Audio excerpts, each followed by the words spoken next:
these people... Judging by their clothes, they appear to be phantom Hyperboreans from the distant past. That could mean they have some clues about the moon goddess's name, right?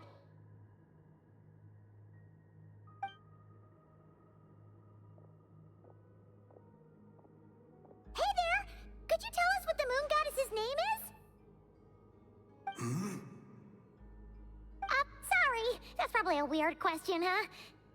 How do we explain this? The moons are long gone, and their goddesses are dead. Their names no longer mean anything. When a new moon goddess is born, we will surely know her. We have used every last resource at our disposal. All that remains...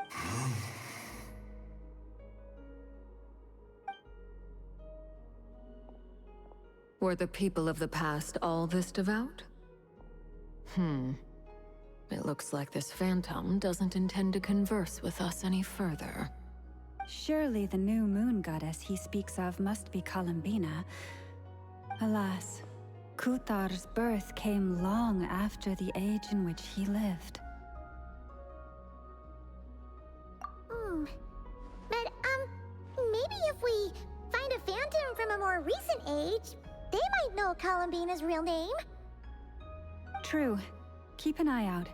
We should be able to tell which era they're from by the clothes they wear. Yeah, you've been pretty talkative this whole time. What changed?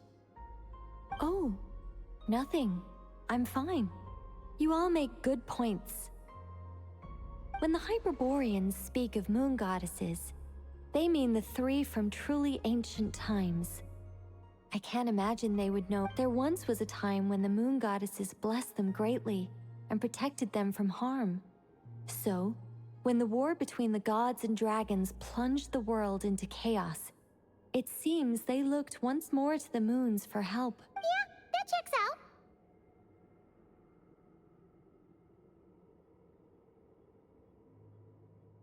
Let's continue on. Who knows what else we may discover?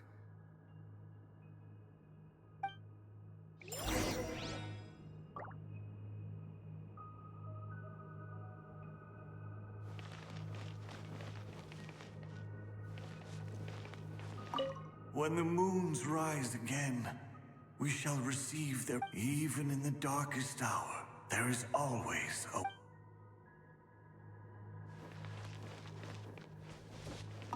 The moons have left for now, but they would not abandon us forever.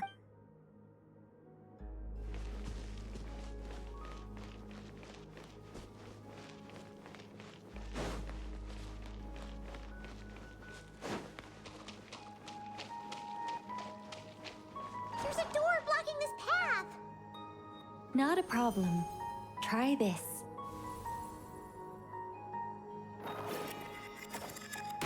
Whoa! How did that door suddenly collapse? This device was maintaining the door's integrity. Remove the core, and the device stops working.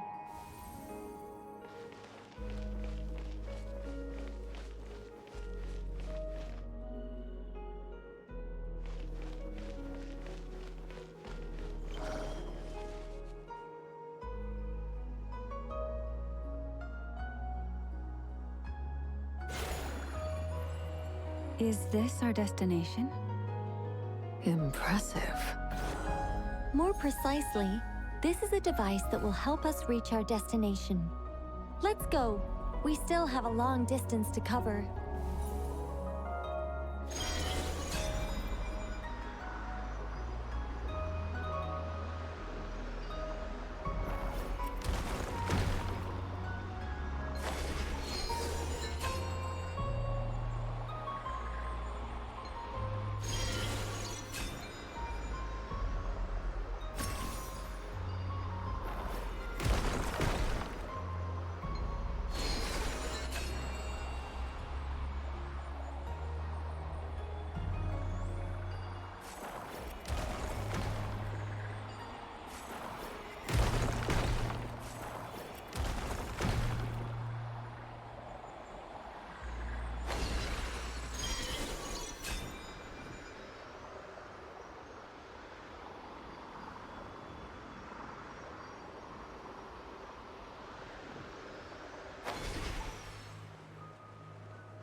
Let's try that device again.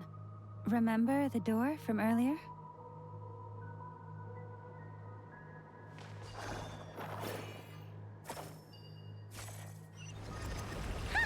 So it works in reverse, too!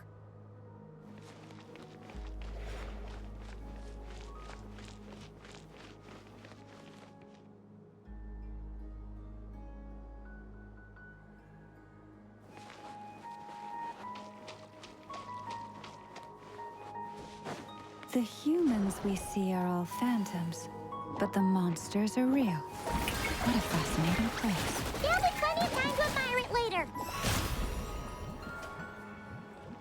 There is no escape. Buckle up. The wind knows me. Gloves off.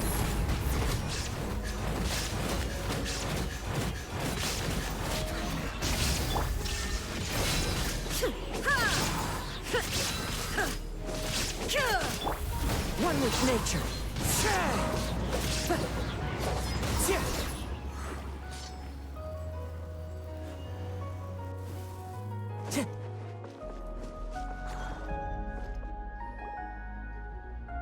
Ooh, there's a whole bunch of artwork in here. Seems pretty old. Nicole, this is probably your area of expertise. What do all these paintings mean? Let me see.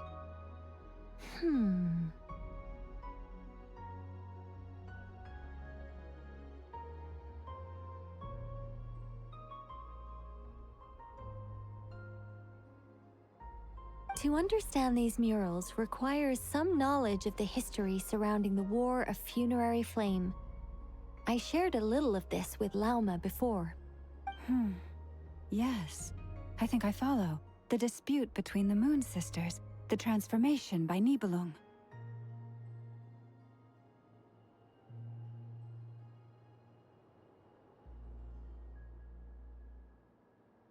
Oh no, it's no trouble. I'd be delighted to share the tale again. Alright then. Tevat's 3 moons and their goddesses were brought into being by the will of Nibelung, the then ruler of Tevat. But when the heavenly principles came, they changed the world completely, down to its very foundations. The moon goddesses were nowhere near strong enough to challenge this entity. But the heavenly principles did not view them as heretical entities that had to be removed. Essentially, the 3 moons existed to keep this planet alive and operational, which did not directly conflict with the heavenly principles' aims. Nevertheless, the inherent Nibelung returned. Yes. He did, and thus began the War of Funerary Flame, a battle for dominance between Nibelung and the heavenly principles.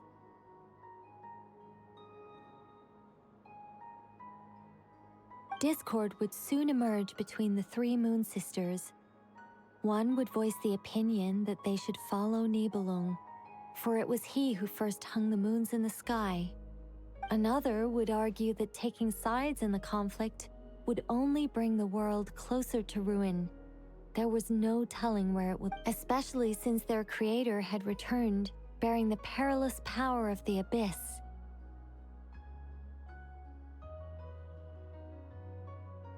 Nibelung would eventually discover their disloyalty. He had all 3 imprisoned before transforming the moons into weapons with which to fight against the heavenly principles.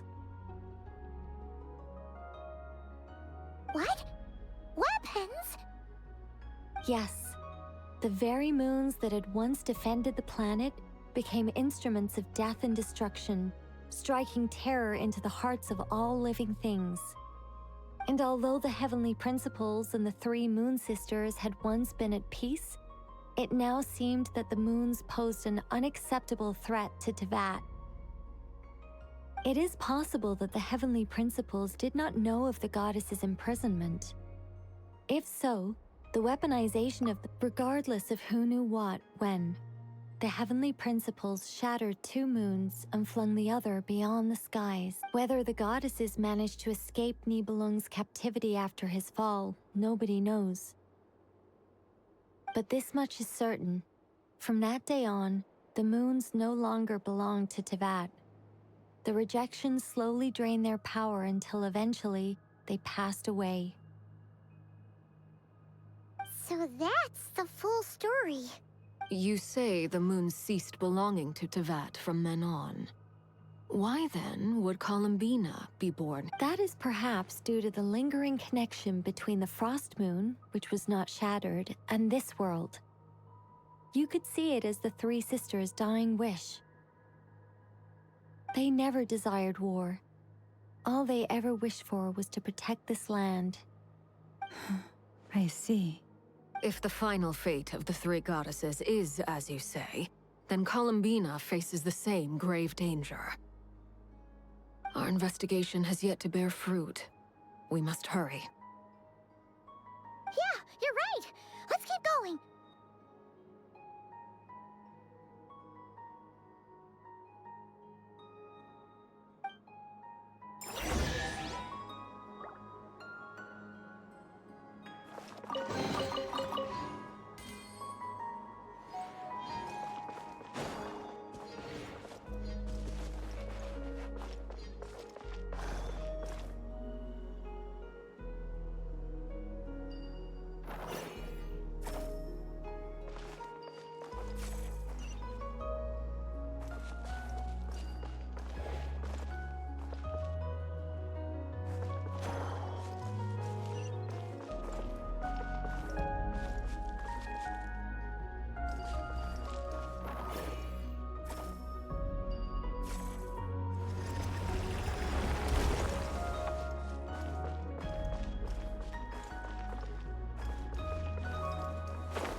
Why do the creators of this world no longer show mercy upon their people? Remember his words. We must change our fate with our own hand.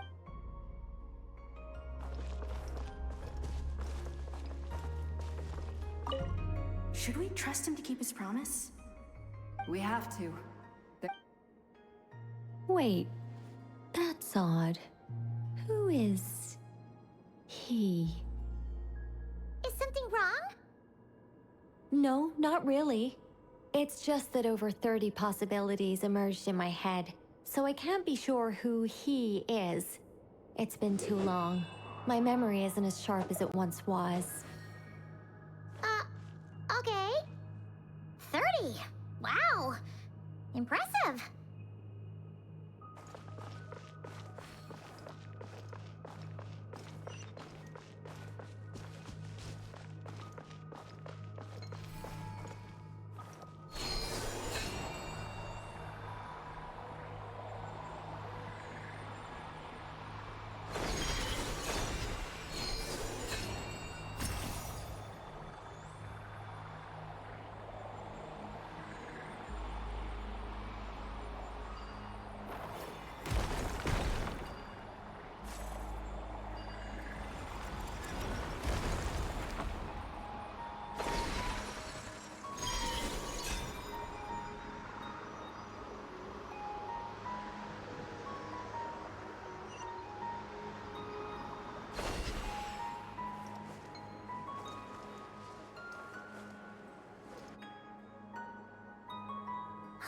We're finally here. Guessing we'll need to activate this thing? Indeed. I was a little worried about that at first, but as we got closer, I sensed that the Kuvaki within it flows unimpeded. It should be functioning normally.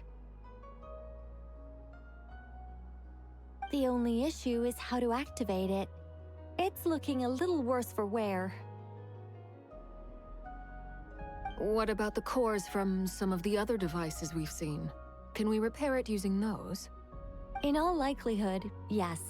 I imagine that would have been the Hyperborean's backup plan.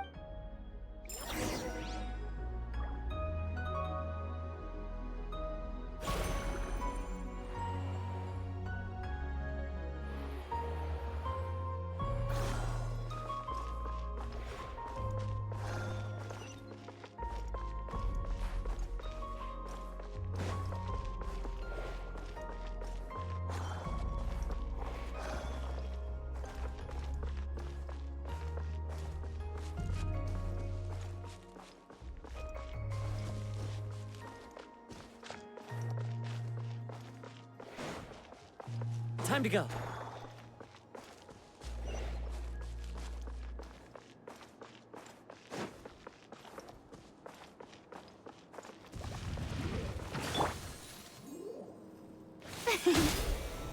Strike a pose! Illusion shattered! Ha!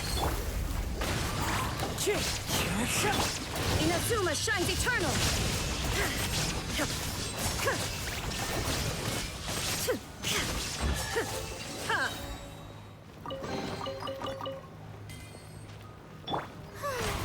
May I present?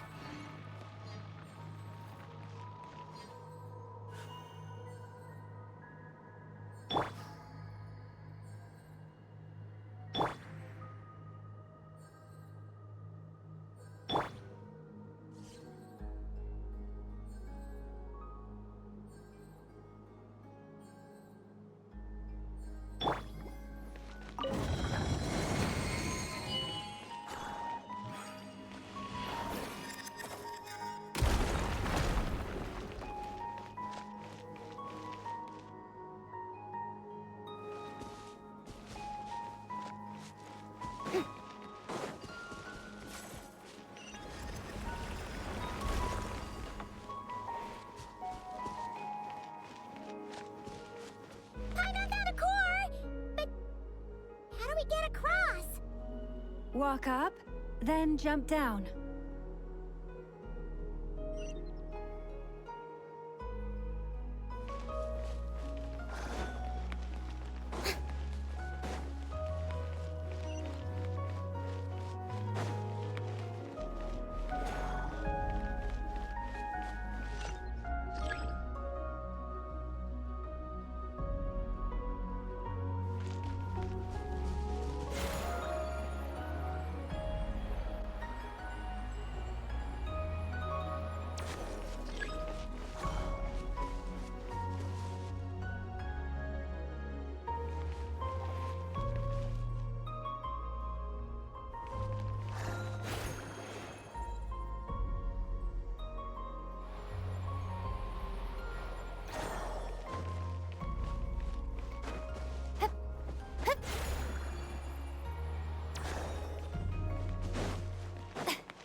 The device is up and running.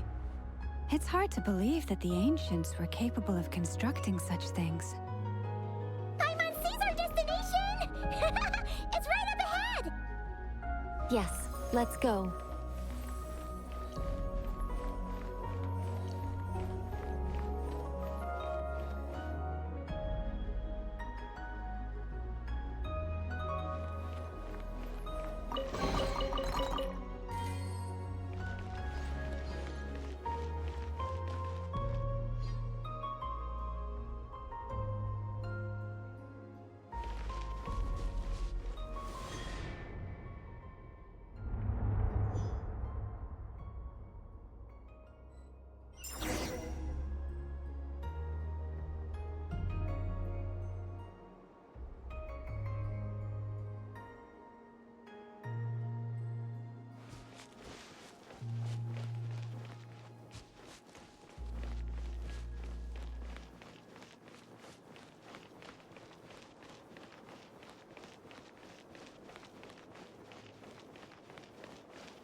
This is where the people of Hyperborea communicated with the moons.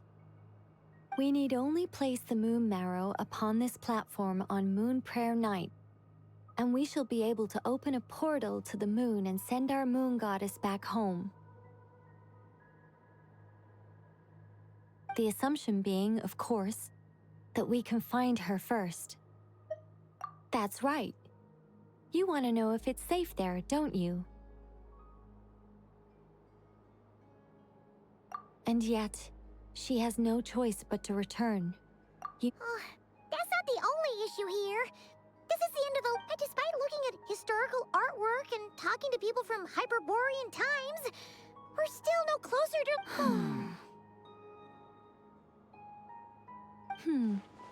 If it's not too much trouble, could you tell me exactly what Alice said to you about finding her name?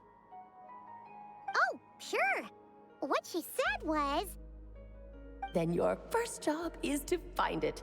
As a moon goddess, I'm sure she must have a name she identifies with. Neither Columbina nor Kutar is her true name, and she's never really accepted either of them. Is it not also possible that she has never had a true name? Not at any point. That would be a hard pill to swallow. But at the... No one knows how she came into being, and she certainly doesn't have parents in any sense that we're aware of. Perhaps. But does that mean there's no way to get Columbina back? She's just gonna disappear and there's nothing we can do about it? Huh? Wait, why all this pessimism? Was it the way I phrased this question? You all seem to be taking this in completely the wrong... Well, just because she's never had a real name in the past doesn't mean she can't have one now. What? Think about what Alice said again. She never once said that you'd have to find a new name, did she?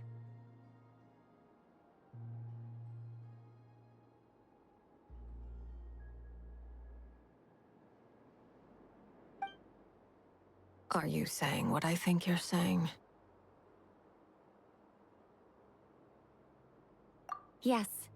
Names are anchors that connect us to the world. If she doesn't have one already, then all we have to do is create one, no? It's like... yes. Traveler, when you first arrived in Teyvat, do you think you would have turned around if someone behind you shouted, "Hey, Hermione!"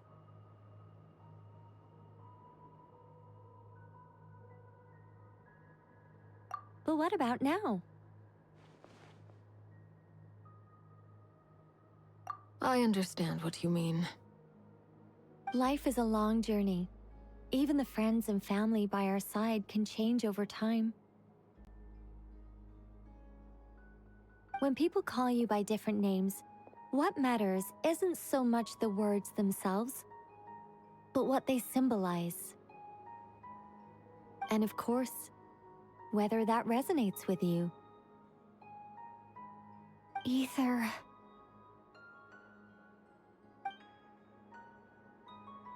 So, close your eyes and picture the moon goddess in your mind. If you were to call out to her in this moment, what would you say?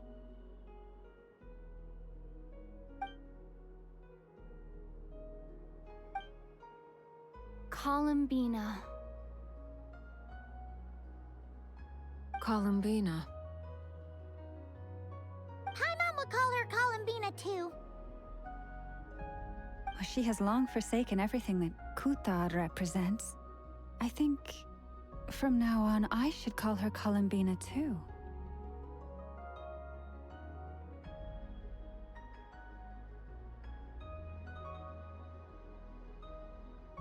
Well, it sounds to me like you found your answer. Are you sure? Is it really that simple? We haven't found her this whole time, and not for lack of trying. For a journey like this, the process is every bit as important as the outcome.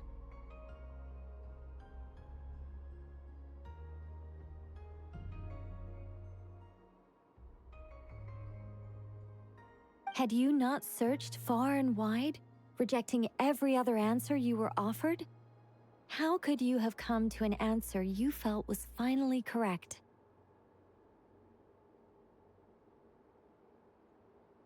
Oh, it all makes sense now. This has Alice's fingerprints all over it. Are you suggesting that Mage knew from the start that Columbina never had a real name to begin with?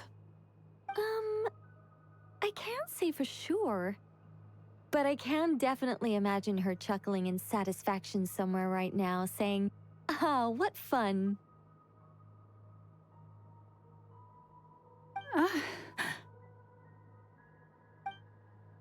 Llama! Your antlers! You should hurry.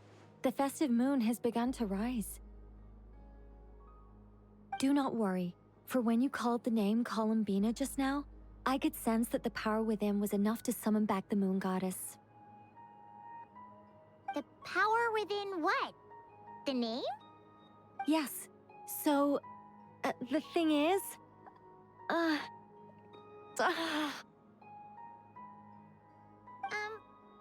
What's wrong now? this is so annoying. I really want to explain how that whole thing works, starting from the founding principles of Tevat and... Oh, I could talk about this for hours.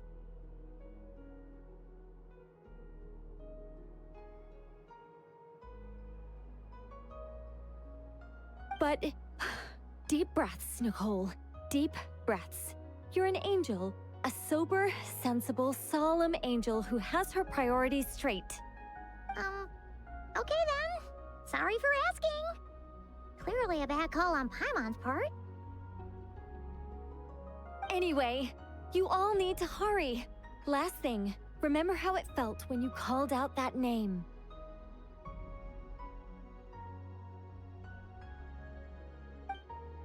Then it is agreed. By the name Columbina, we shall find her. Then we'll throw her the best Moon Paranite party ever! And at last, we will send her home.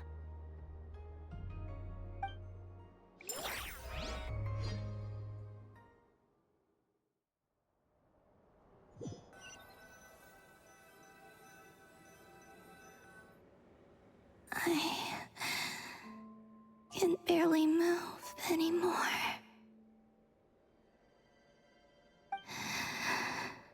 My consciousness is fading away. Have they come back out? I'd love to see them one more time.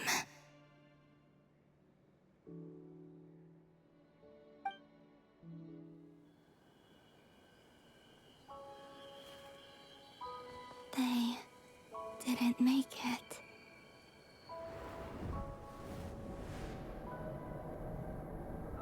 Could you tell me your name? My name is...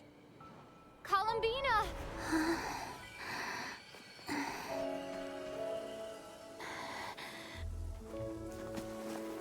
Columbina! Are you here? Columbina! That's the name you gave when we first met. And it's what I've called you ever since. Columbina. It's a fine name. I have many fond memories of Columbina, and so do all of your friends.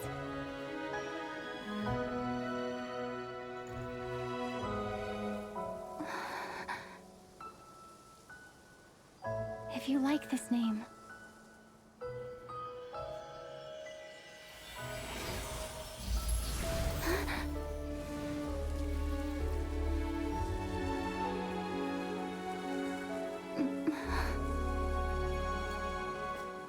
Looking for me? I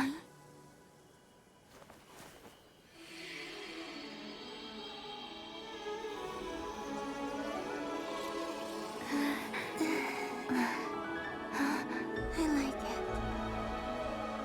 You can carry on using it.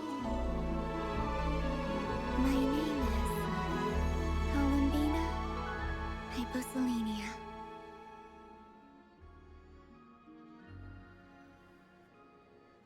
Columbina Hyposelenia. That's a wonderful name.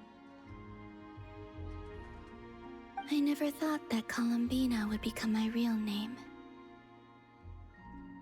But after I met you and my other friends, the things that this name stood for slowly began to change.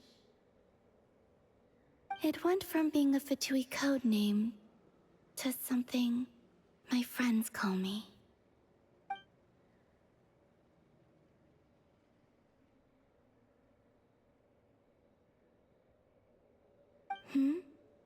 What is it? Why aren't you saying anything? I'm just so happy for you. Thank you. So, where's everyone else? We can go and meet them very soon. Everyone went to different places to try calling your name. Great. I'd like to thank them as well. Everyone's done so much for me.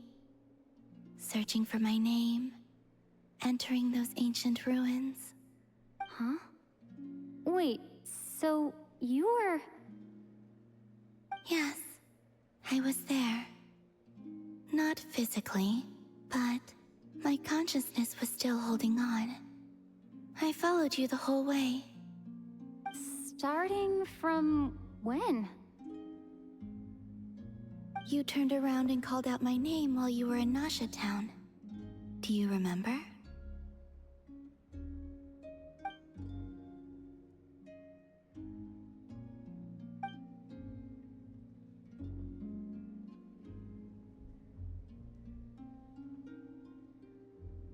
Let's go.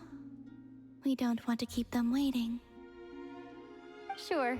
In that case, come with me. But... Hmm? Before that, could you call my name one more time? Sure. Come with me, Columbina Hyposelenia.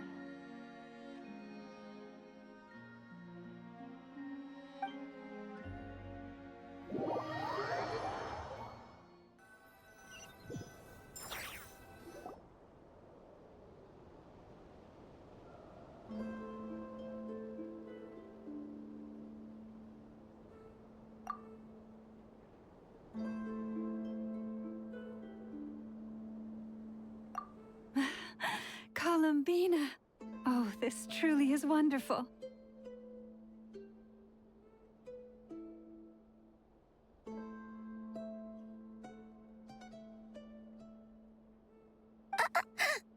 Llama! I can't breathe. Ha-ha! Just in time for Moon Prayer Night! It's good to have you back, Miss Columbina. Yeah, we will worried sick. Thank you, my friends. With your help, I now have a name that belongs to me. Columbina hyposelenia. Where's the second half from? You added it yourself? That's right. It means... Born beneath the moon.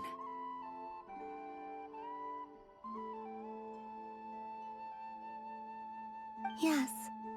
And by extension, it can also mean born beneath this world.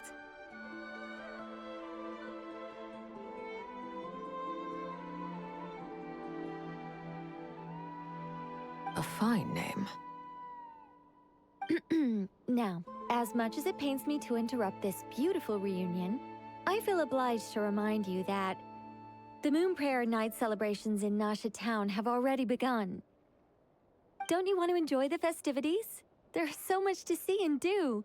And some of the ambient lighting and entertainments were sponsored by the kind souls in the Hexen Circle.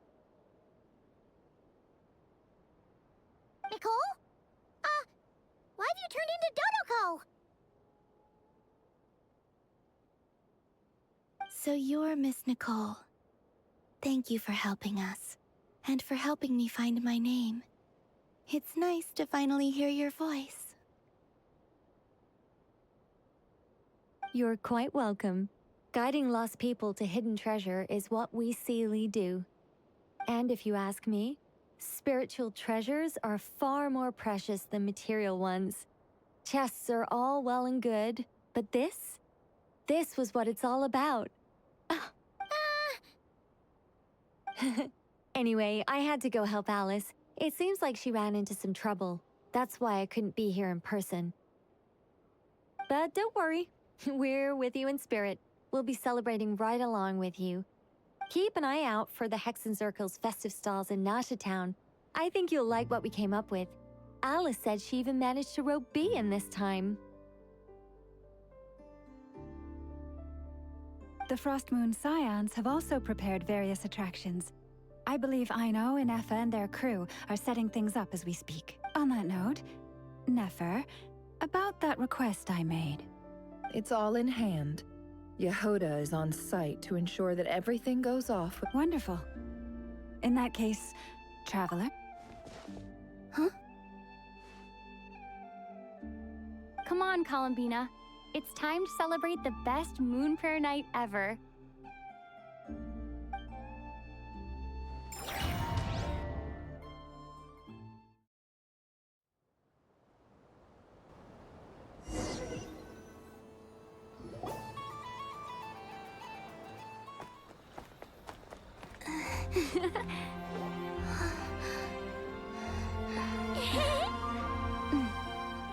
Hey, young lady. Would you like some Moon Prayer Night candy? Happy Moon Prayer Night. Oh, yeah. I almost forgot to say. Welcome home, Moon Goddess.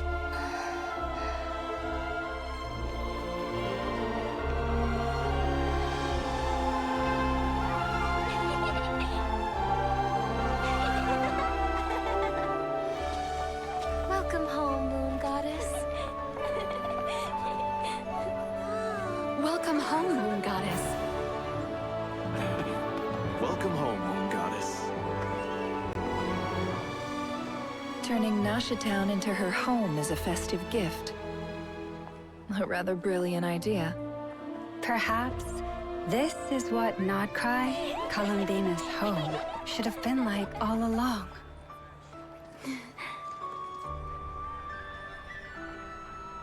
Thank you for the gift. I like it a lot.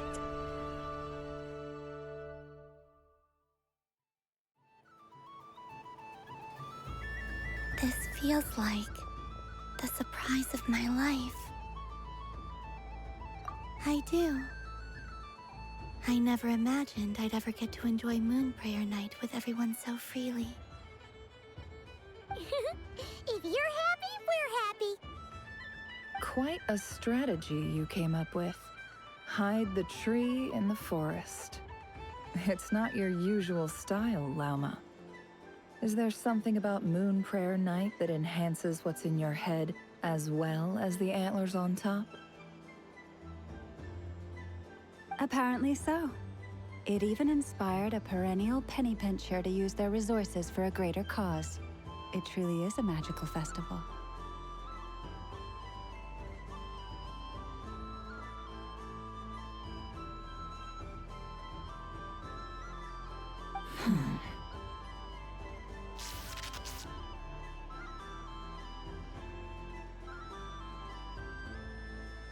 I see it now.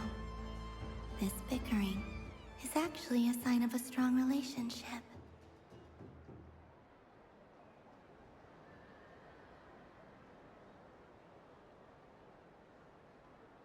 Huh?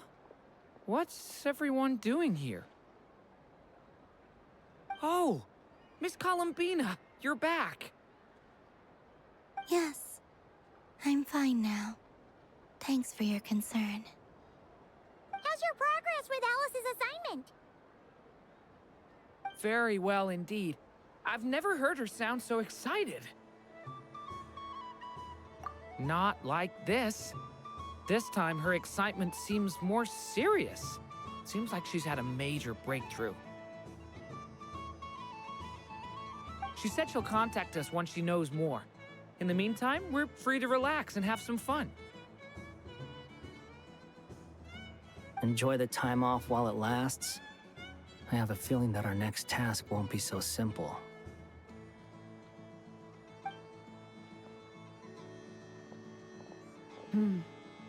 I should go. I still have a few things to attend to at the Frost Moons. And I think I'll take a look around. With any luck, this once-in-a-year festival will come with once-in-a-year opportunities. Hold up a second. Where's Varka?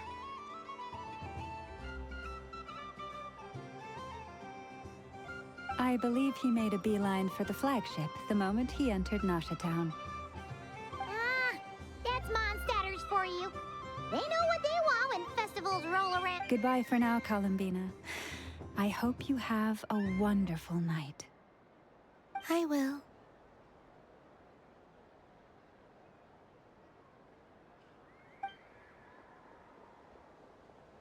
Well, in that case, don't just stand there. Get out there and have some fun.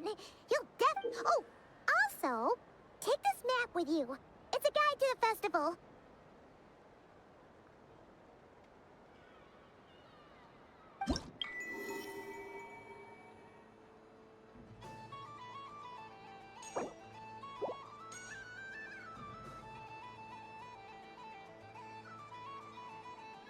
The Frost Moon Scion stall is over here. Lauma's invited a whole bunch of cute animals to celebrate too. Over there is the Hexacircle section. Alice seemed more excited than anyone about this festival, so she insisted on making it a grand affair.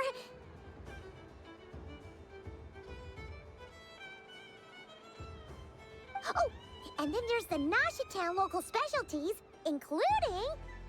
Actually, forget that. Better if you go check them out for yourself.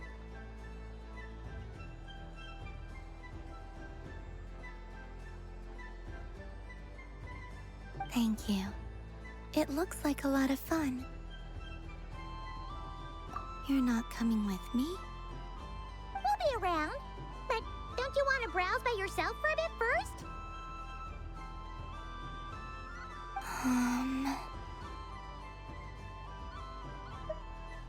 Yep. If you find something you like and want to try it out together, just give us a shout. We'll be right with you. Otherwise, just relax and enjoy yourself. There's so much on offer, so try to experience as much as you can. And don't forget to stuff yourself with all the delicious festival food. All right then. Off I go. Where should I go first?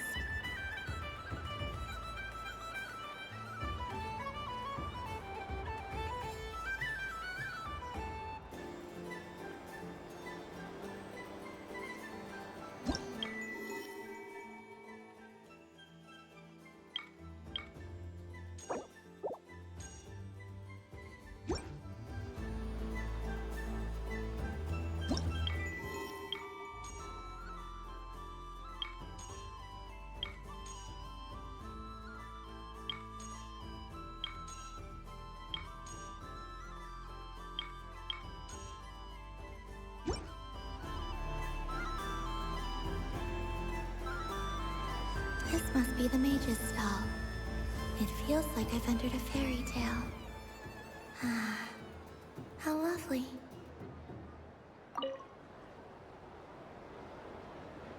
But I was aiming right at it! Aw, what a pity. I saw it with my own eyes. You were so close. So very close. That's not true. It dodged out of the way right as I was about to snag it. I'm sorry? You heard me. This paper frog can move. I swear. Dear, oh dear, what are you saying? How could a paper frog move? Unless you believe there really is magic in this world. But even if I, the mere humble merchant that I am, knew such magic, surely I would not use it on a paper frog. I'd sooner give Mora legs, so it could walk right into my purse. My dear, dear customer, why not have one more try? This time I'll give you 12% off, a very generous discount for one of my most regular customers. Just think about how much experience you have under your belt now. You're sure to win the next one.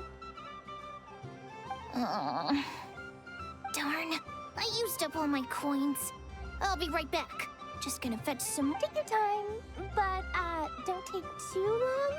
This event is Moon Prayer Night only. Miss it, and you'll have to wait a whole year before I'm back. Next customer, please. Welcome.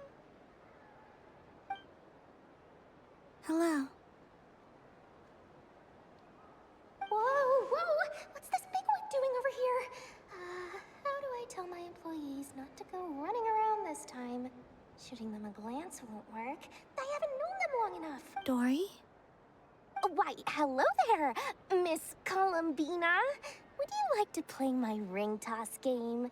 The rules are very simple, and it's easy to get. How much for a round? Oh, first time's free. Not a single mora. After that, well, we can cross that bridge if and when we come to it. But with your sharp sharp skills, I'm sure you'll win all the prizes in one fell swoop. That was an obvious enough hint for them, right? Right?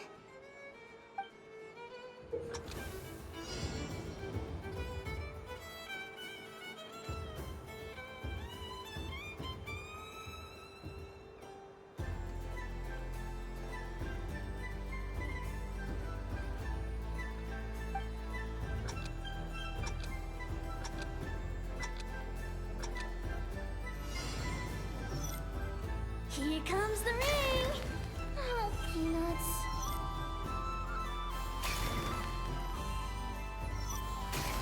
Change tracks.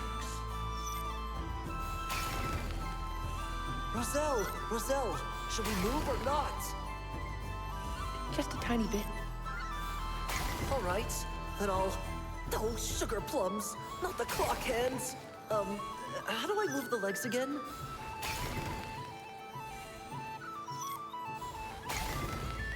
Stop it! Stop touching!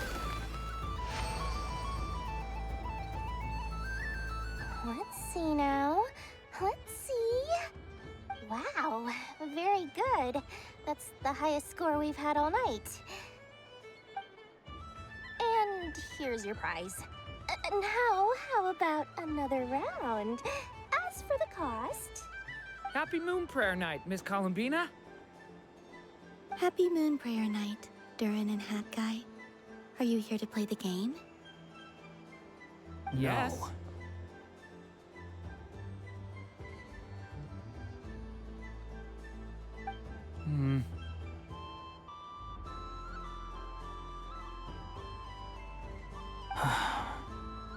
You said we were just coming here to say hello. I did, but then I recognized a few more people as I got closer.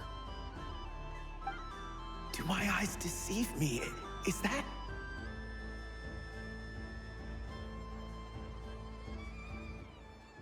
It's our little dragon! He's all grown up!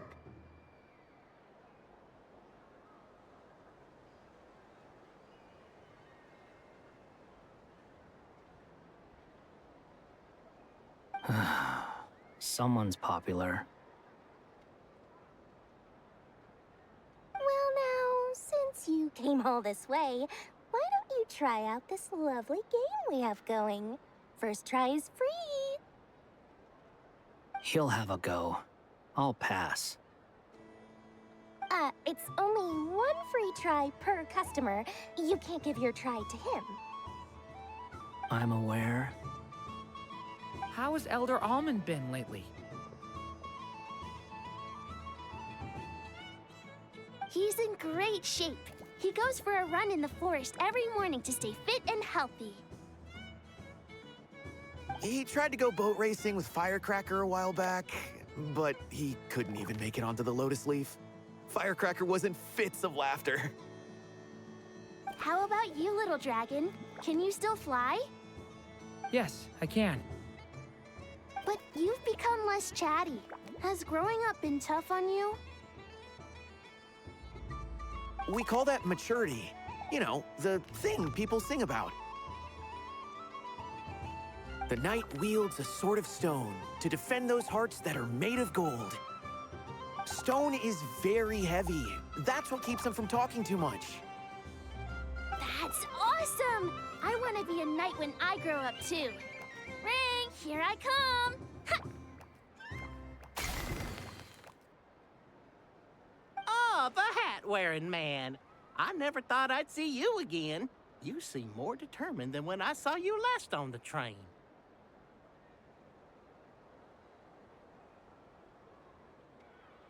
If you say so. Oh, I do say so. The people you once helped see it clearly. It's because you are once again on the right track.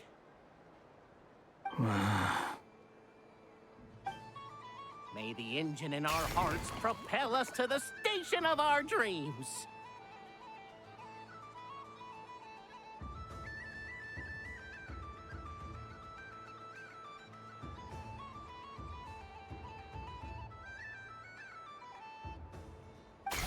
I can move! I can move now, Roselle! What are you doing, running into the rings like that? You got them all so quickly! I have never seen anything like this in all my travels! Is this guy actually an old friend of theirs?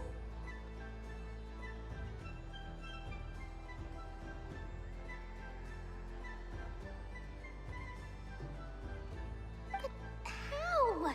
They're origami animals and clockwork people from a fairy tale. Getting to know them would be quite an arduous task, unless they share a hometown? I have to get to the bottom of this. Next time I see the Great Mage Alice, I shall demand answers. Thank you, Dory. I had a lot of fun. Now for your prize. Where did I put it? Give me a moment to dig it out. Oh, sweet grand prize. How I wish I didn't have to let you go. Good thing I've already turned a profit from the customers earlier in the night. Otherwise, I'd have wasted all my hard work. Okay, I'm back. What? I leave for 2 seconds and someone's already claimed the grand prize? Oh, well, these things happen, you know? Perhaps you'd be interested in one of the other prizes instead. We've got all kinds. Is this the thing you wanted? Here, you can have it. Huh? But... Don't worry about it. It will be happier with you. Oh, thanks so much, Miss. I mean, Moon Goddess.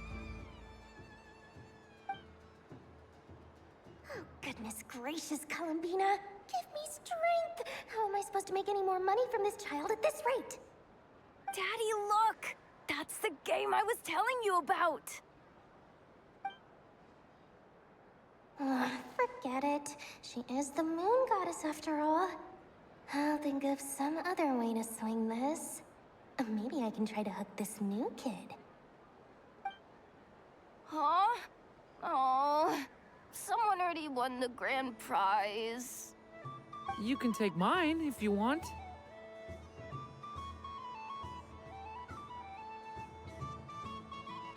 What? Why? Why are all these bleeding hearts coming here to ruin my business?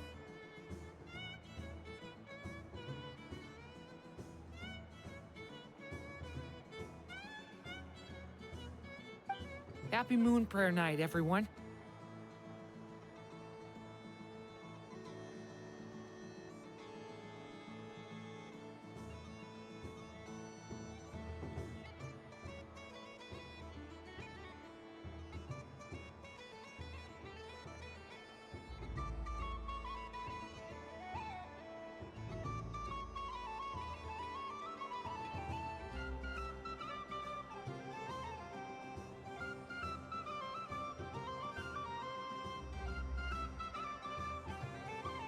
Happy Moon Prayer Night.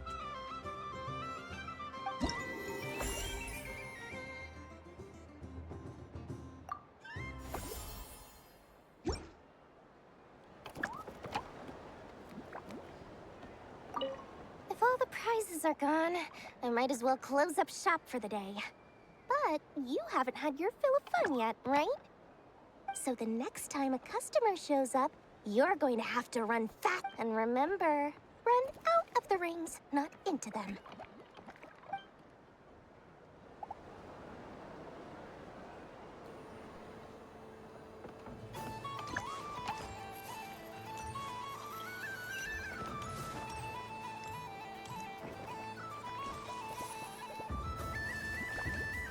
What's this? Should I give it a try?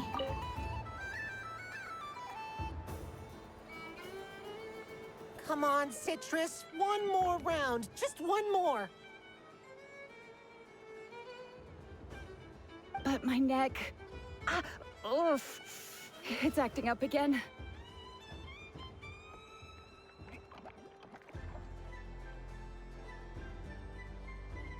You should take a break.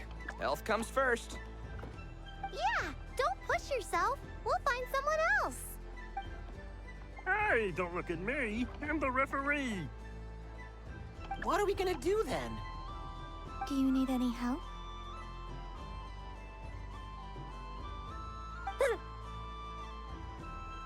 Yes, we do. We need one more player for our game. All right. Could you teach me how to play? It's really simple. You just throw the dice and move by that number of tiles. First one to reach the finish line wins. Rolling a hamster means you move one tile. A paper frog is 2 tiles, and a flying squirrel is 3 tiles. Okay, I get it. So, we're all set? In that case, please take your places and...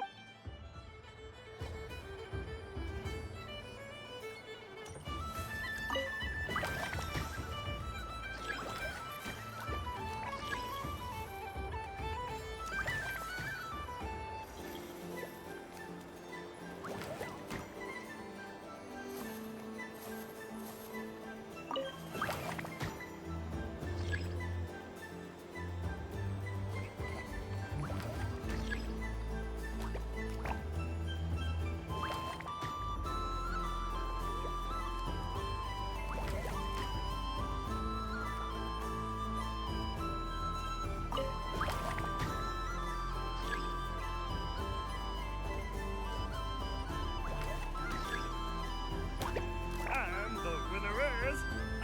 Stompy! Well done!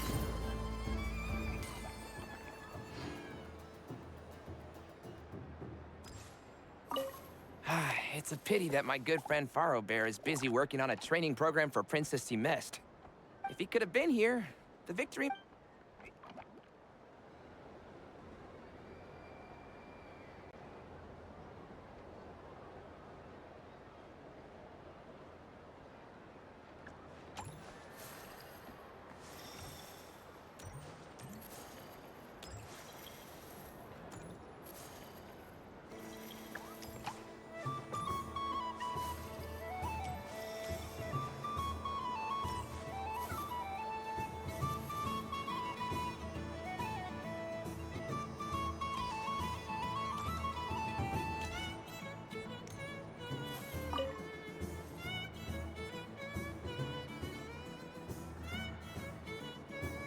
I wouldn't say it's unfair, exactly. I mean, your voice goes right into people's heads. How would you explain that to... You can't just explain it away as magic. Is something the matter? Ah, Miss Columbina! No, nothing you need to worry yourself about. Ah, impeccable timing. Stick around for a second, Miss Columbina. I need your input on something.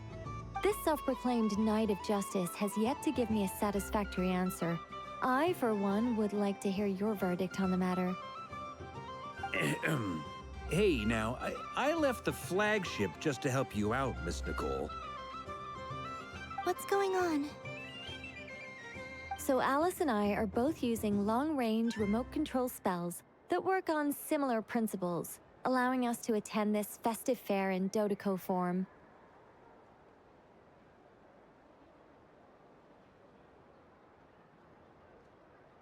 Sorry, let me backtrack a little. While similar, there are some key differences. Alice, being a great mage, wanted her Dodeco to reflect something of her own charm and mystique. So she adjusted the way its tail moves when it spins around. An entirely gratuitous move, in my opinion. I hardly see how anyone is going to notice that. If anything, I'd say that anyone who stares intently enough at a Dodeco's tail to notice such a small detail is someone we ought to be highly concerned about. I only say this to emphasize that my question has nothing to do with tails. Now that we're clear on that, why is Alice's Dodeco permitted to interact directly with the children celebrating Moon Prayer Night? Your voice speaks directly into people's minds. See? Exactly what I said.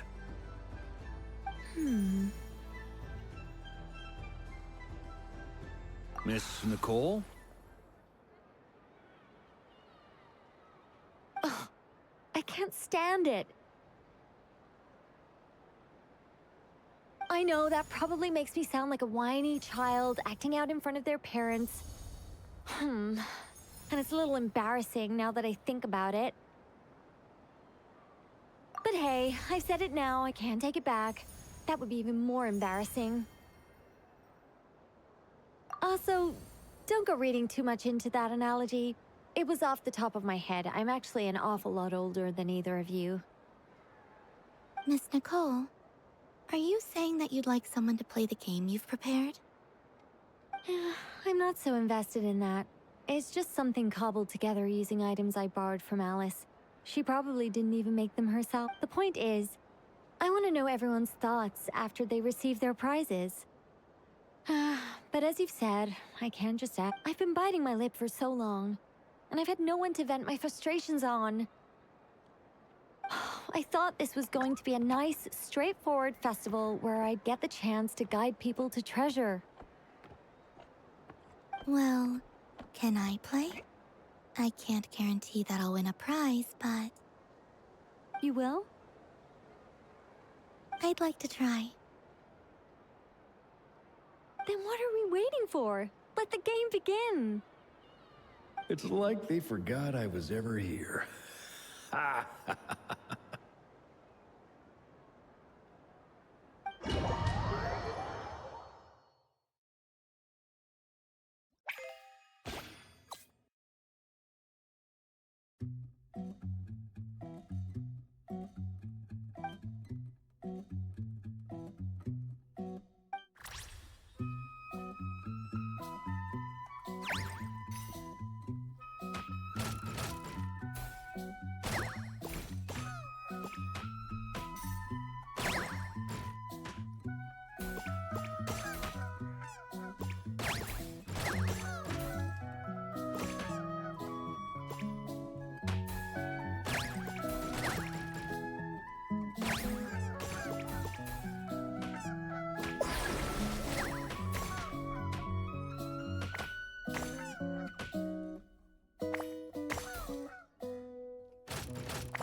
Congratulations, Miss Columbina! With your great wisdom, you have overcome every obstacle in your path and conquered the great challenge. Fate? Well, something to that effect.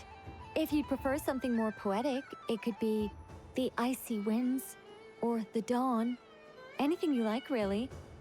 You could even go with the challenge posed to you by Dodeko, if that's what you're into. Anyway, you can take or leave my suggestions. All my hopes are now resting on this. Can I open it now? Stop teasing me. Please, I'm begging you. No more talk. Just open it. Wow. What a lovely sculpture. Classic and cute at the same time. Ah, there we go. Music to my ears. You have my sincerest gratitude, Miss Columbina. Thank you for sharing your precious time with me and fulfilling my wish. Don't mention it. You've all done much to help me. And still, I'm the one receiving all these gifts.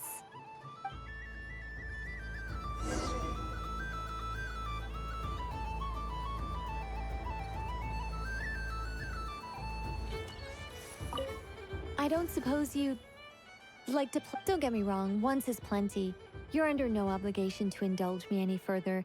And besides, I don't have any other prizes for you. Great! I mean, is it really all that much fun, though?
A soft and furry creature that bounces and jumps.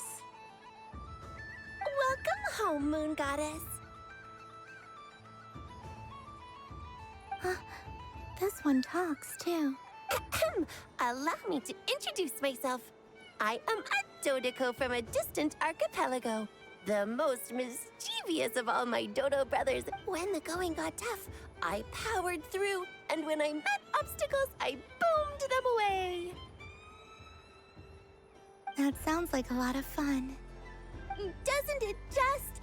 Oh, but then the trouble started. Recently, I found a lovely beach, the same beautiful jelly color as my hometown, and so I only to find it overgrown with seagrass and nasty little spiky fish everywhere.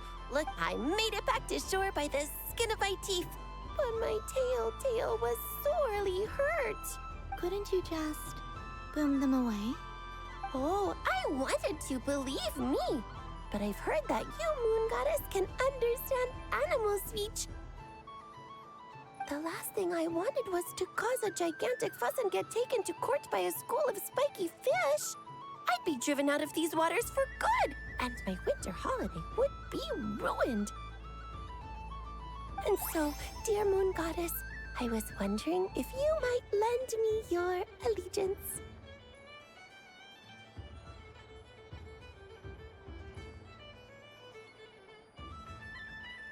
Are you roping me into a crime?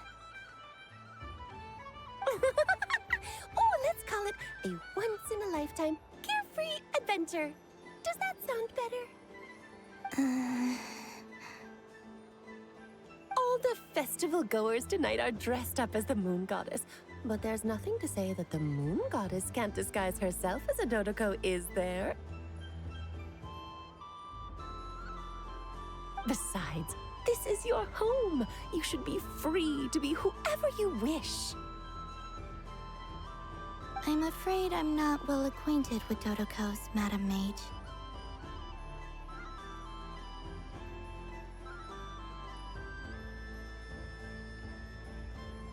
Oh, that's quite all right. We Dodokos are innocent, happy creatures with a free-spirited nature.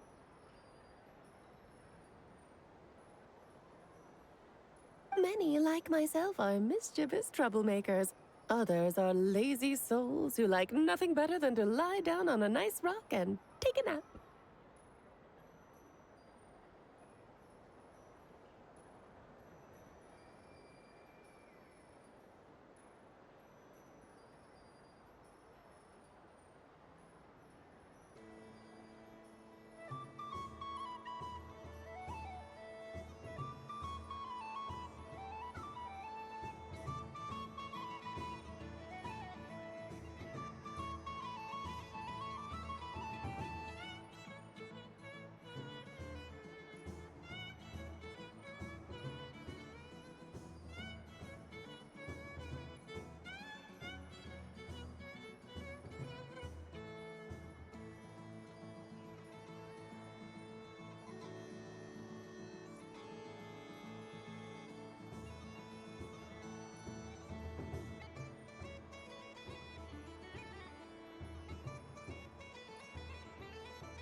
In our eyes, every creature who yearns for happiness and freedom is a Dodoco. But perhaps in yours, we Dodoco are a fluffier and more mischievous breed of Kuhenki.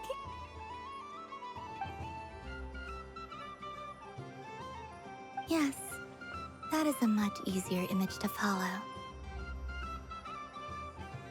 Oh, wonderful! Then let's play! Grab onto my tail and follow me into the sea! Time to settle some scores with the bad guys!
Ooh, a remarkable talent!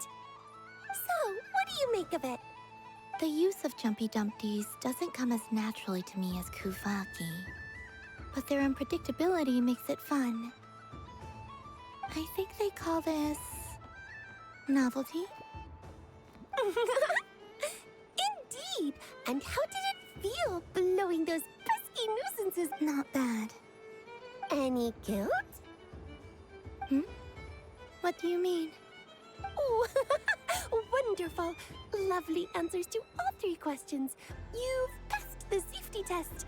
Now I can give this special bomb to you. Remember, if you find any meanies living on the moon, you can use this to boom them into a... I will.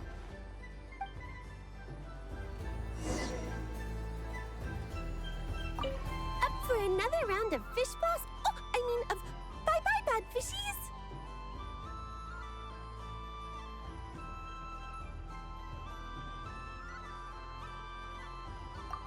Wonderful!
Welcome home, Moon Goddess. Oh, you're the genuine article. Alice was right. This moon prayer night was worth watching. Another one that talks. Greetings. Pleased to make your acquaintance. I am the Hexenzirkel member they call B. Columbina Hyposelenia. Pleased to meet you too. Hyposelenia. A fine name indeed. Now then, Miss Columbina, do you wish to hear a mage's divination? The Frost Moon Scions used to ask me what would happen in the future. From the perspective of the one seeking answers, perhaps. As you look to your journey ahead, if you seek to understand the unknown, resolve your doubts, and soothe the confusion in your heart. The unknowns on my journey. Of course, if one wishes to peer into fate, then hydromancy is the more... But that is a complex affair. And to relegate that majestic art to the status of a festive amusement would seem somewhat uncouth. Hence, I shall use the suitably festive Luna Arcana to tell your fortune instead. It is more popular with the youth in any case. Lunar Arcana. Indeed. Unlike hydromancy, this will only display possibilities and trends. People like to think of themselves as creatures of agency and free will. Pairing two... I'd like to give it a try. Of course you may. Come then. Before we begin, are there any specific questions? Let's stick to general possibilities and trends, like you suggested. Very well. Then I shall use the base. Now, try to relax. Cast your mind upon the things you have experienced. Would you like to cut the cup? No problem. Now then, to make things easier for the seeker, that is to say...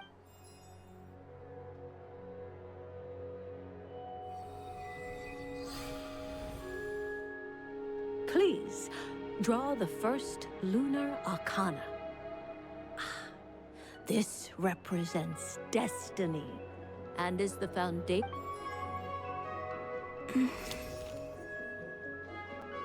Now, draw your second card. This will stand. And now the third Arcana. This is the present.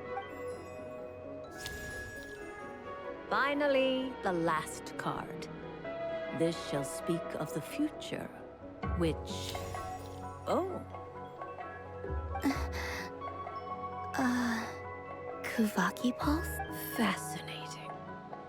I've never encountered this before in my role as a diviner. Something has exerted an influence upon this card. What do you make of this, Miss Columbina? Perhaps this is the guiding hand of fate in action. Of course, if you wish, you can choose to deny the validity of this card and draw the future for yourself.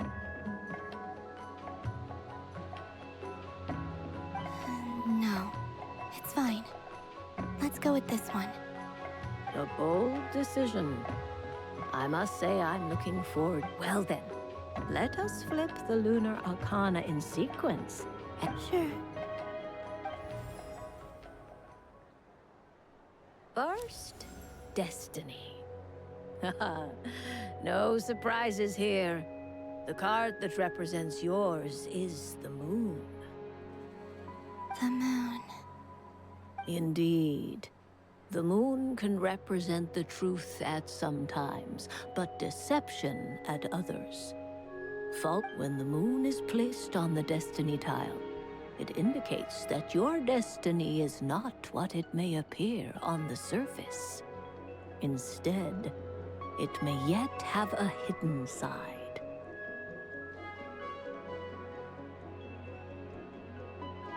It symbolizes a journey through the fog, fraught with uncertainty and deception, where one must face inner challenges. I don't understand. Patience, my dear. This is but the first card, which serves as a basis for the interpretations that follow. Now then, flip the second card, the one that speaks for the past.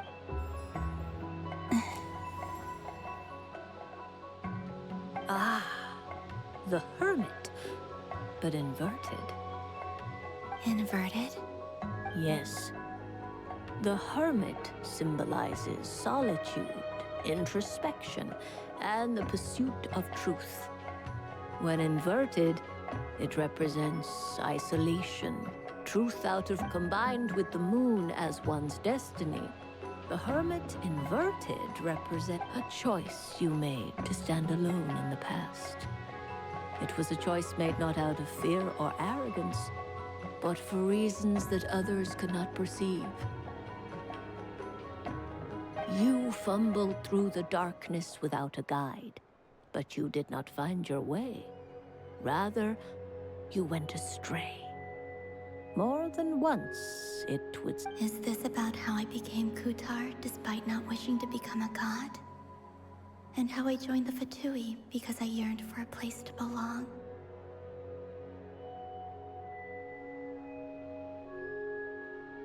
I suspect only you know the answer to this question. All is not lost. The past is in the past, and so it shall remain. Oh my. The Lovers.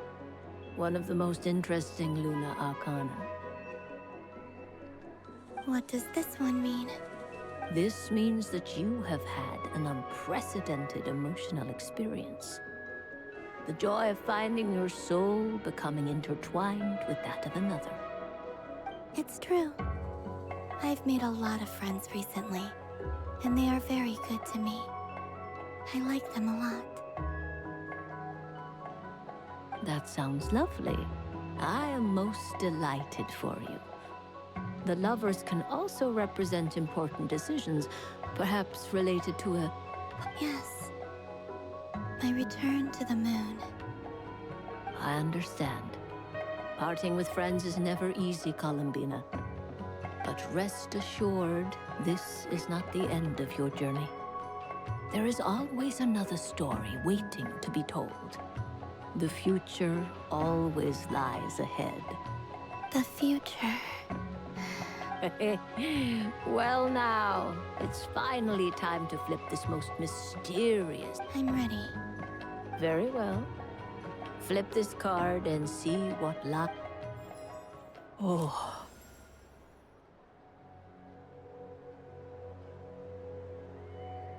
Miss Barbaloth? What is it? This card is death. That doesn't sound very good. It depends on how we interpret it. It is true that it can represent an agonizing death, a complete and utter end, but at the same time, it can also represent rebirth. Do not forget that your destiny card is the moon. That lends your future many... If death spells the end, is it? As I have said, divination can only display general trends. It is a rough guide, but it does not show Allow me to summarize it for you. In the past, you may have lost your way, but now you have gained new connections. You now face an important decision. One that may bring about a great change in this change might, in turn, be the end of all things. But remember, everything is subject to change because of the moon present in your destiny. The truth. My innermost thoughts. Thank you, Miss Barbaloth. Don't mention it. Some people dislike divinations, for fear of glimpsing an ending to their story that they wish, but I can see that you're different. The result of this divination will not sway your This is a rare quality. the one that diviners always hope to see in the Seeker. We are here merely to guide, not to exert I understand. Go then and illuminate your future, Miss Columbina.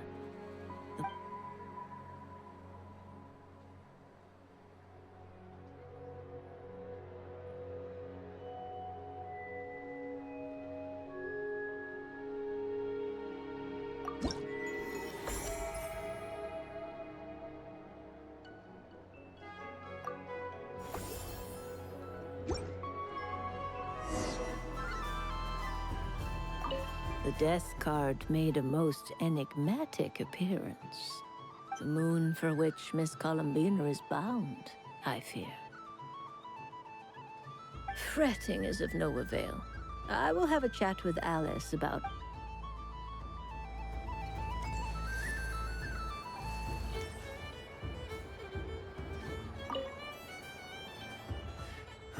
It'd be rude to just leave without saying anything. But at the same time, I don't want to barge into their lively conversation just to... Huh? Albedo? This sketch is for you, Grandmaster. Oh, a gift for me. Thanks. Let's see what... The North Wind left in the lurch.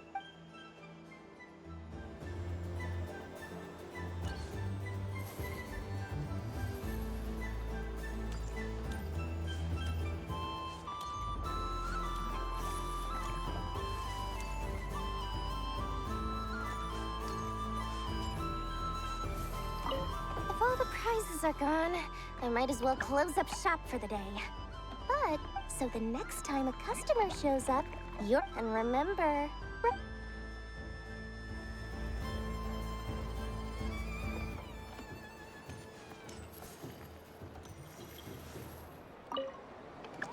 Done being a do-gooder yet? Thanks for coming here with me, Hat Guy. Are there any games you'd like to play? It's your turn to pick. I'll come with you. Why does that hamster think you've grown up? You haven't changed at all.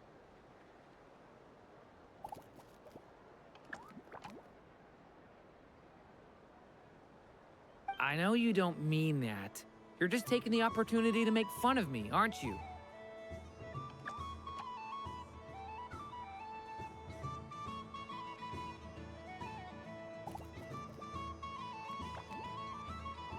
Even if you won't admit that taking some time to compose yourself is important, I can see that you're doing it in practice. Otherwise, you'd have taken off your hat and flown away by now.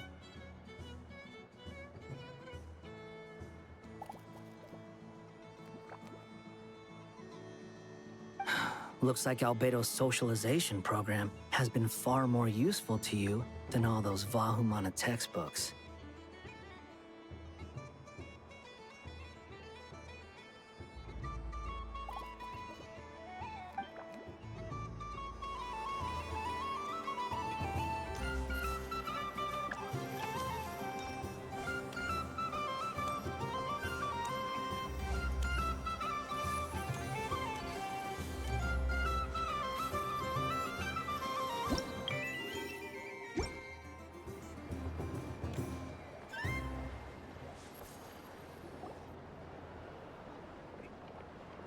Dodoco's Whirligig!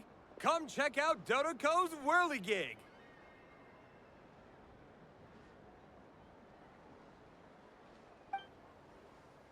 Ah, welcome home, Moon Goddess. Might I ask what this is? Ah, it's a very special amusement sponsored by the Great Mage herself. Ride on a soft and furry Dodoco and embark on an unforgettable adventure. I say that, but I'm just following a script here. Who is this mage, anyway? And what the heck is a Dodoco? I'd like to ride. No problem. But, are you by yourself? Is that not okay? Oh, no, it's fine. It's just that each Dodoco can accommodate 2 passengers. Would you like to... My friends... That should do it. Now, we just need to get everyone else to draw something on it, too. But we gotta keep it a secret from Columbina. Traveler.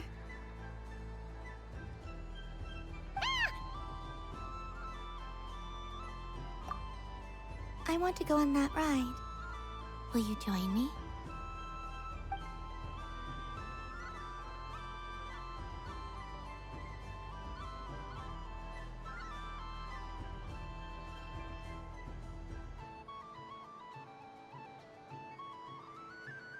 Let's go then. Don't worry. Paimon will do the rounds. You go have fun. Hmm? All right. I think we have to wait in line over there. Please take your seats. For safety reasons, you mustn't try to leave the ride before it comes to a complete stop. All right, you're all set. I wish you both a wonderful journey.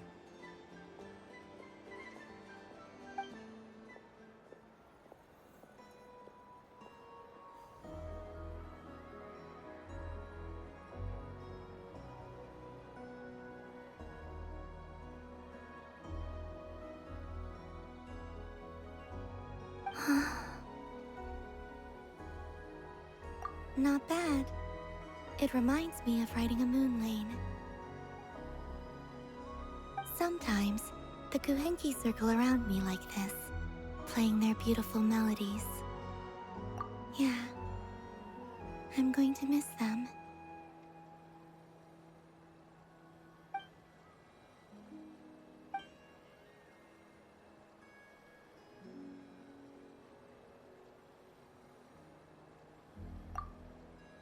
It does. I've felt scared in the past, too. But this is a little different.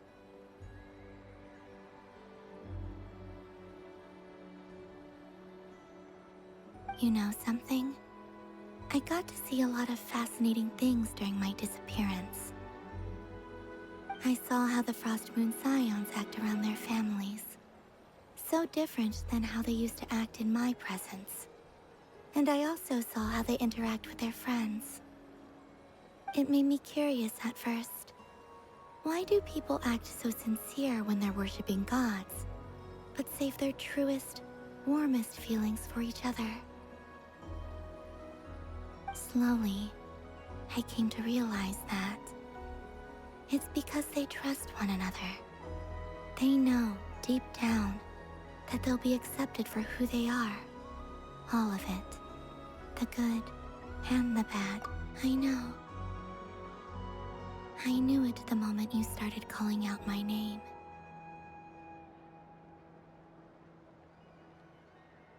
What I fear now is the end. I fear losing all this the very night I have gained it. Hmm?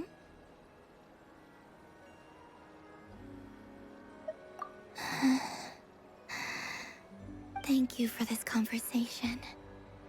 Thank you for listening to me. Don't worry. This fear I have, and the unknown that awaits me, they cannot hurt me. Not when I possess a treasure far greater. I just want you to remember this version of me. The real me. On this final night together. Dear passengers, Dodoko's awesome adventure has come to a close. Please leave in an orderly fashion, and we look forward to seeing... Don't want the journey to end, huh? Don't worry, you two. There's always another adventure waiting just around the corner.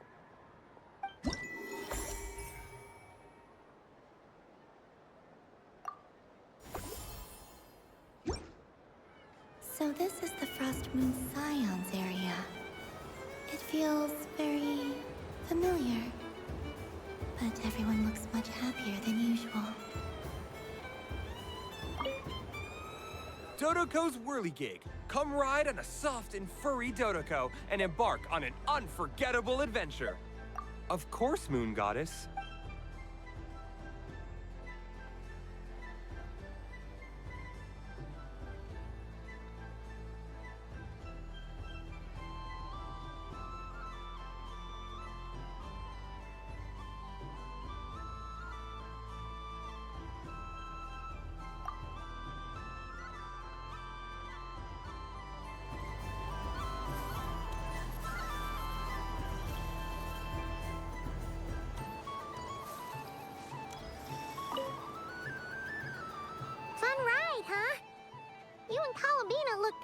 sad to leave.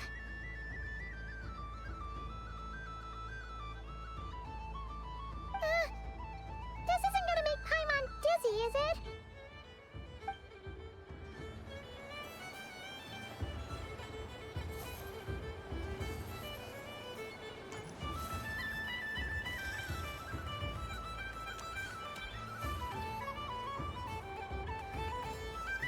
Wow, the Frost Moon Scion stall looks kinda plain, but it's pretty cool once you get into it.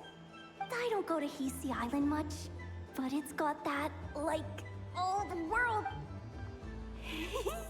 And if culture means we get more festivals, I'm all for it! Hello, Yehoda. Columbine! Hello, Moon Goddess? That was too close. I almost gave the game away in front of the staff. Oh, wait. What's the deal with her shoes? They don't make a sound when she walks. I could do with a pair of those. Do you like balloons too? Balloons? Oh, you mean those? What's so fun about balloons? I'm not a kid anymore. They're probably more up Aino's alley.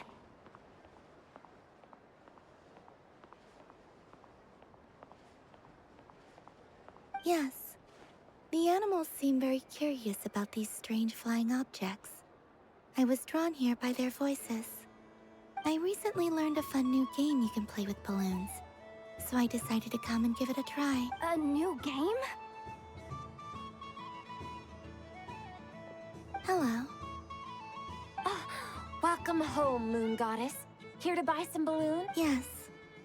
Could you give me a few that haven't been inflated yet? Are you sure? I guess it's... Yes, please. Uninflated balloons? But those are just little rubber pouches. What does she want with those? Would you like to play the balloon game, Yehoda? Huh? Sure. I guess. How do you play it? Wait here a moment.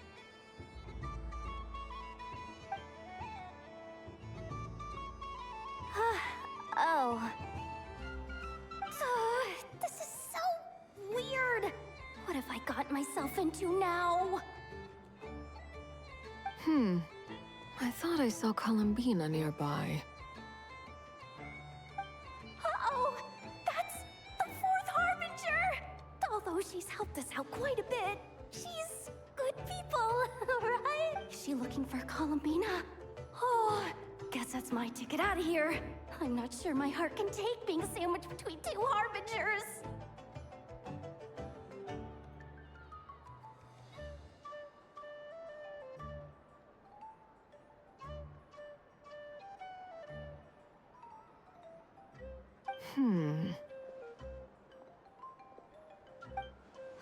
Which stall is she checking out? Oh, it's that other Frost Moon Scion's one. Try on the headgear, see what it's like having antlers or animal ears for a day. Oh, I wouldn't be caught dead wearing that stuff. So embarrassing. I have enough gear to carry as it is. Wait, what? She put it on?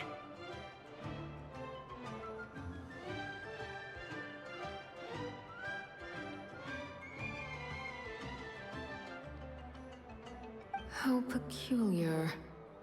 This would take some getting used to. I wonder if this is what it's like for Lynette.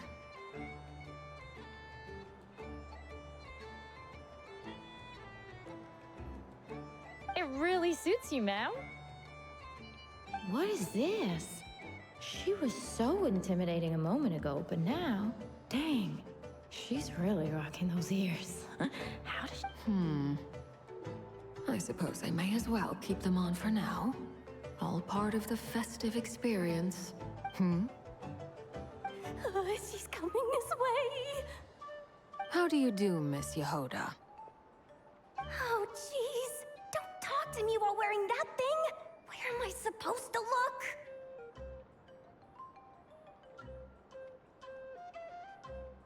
Oh, hey I'm looking for Columbina. Have you seen her? She just... Huh?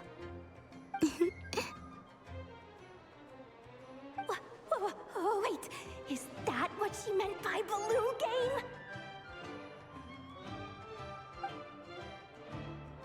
Yeah.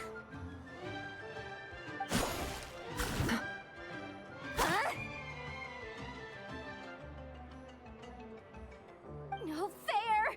How come I get caught in the crossfire? An ambush from the rear? Is this a declaration of war, Columbina? Would you like to play too, Arlecchino? Seriously?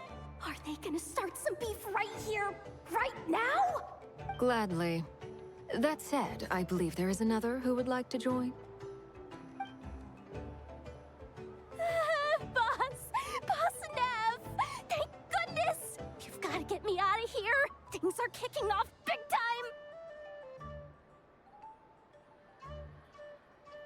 Hello there. I'd like 10... no, make that 20 balloons, please. Uninflated. What?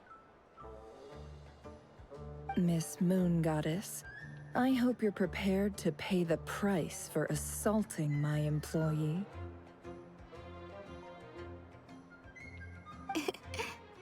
Welcome to the game, Nefer. Just to be clear, let's keep this a fair fight, okay? No strange powers, please and thank you. Naturally. Don't just stand there, Yehoda. Aren't you going to team up with me? Huh? Do I have to? Of course. Don't forget, the Curatorium has a reputation to uphold. I knew something like this was gonna happen.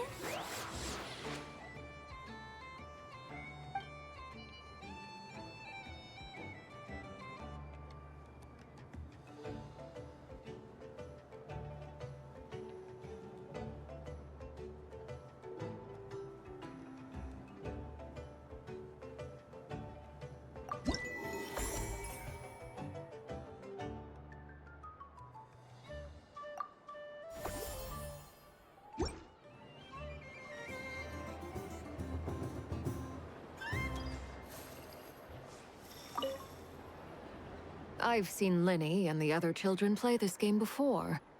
It would seem that it's not a bad way to relax.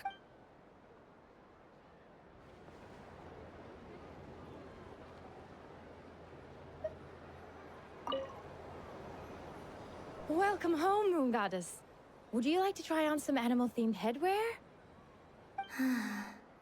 I always hear Lauma saying how heavy her antlers are.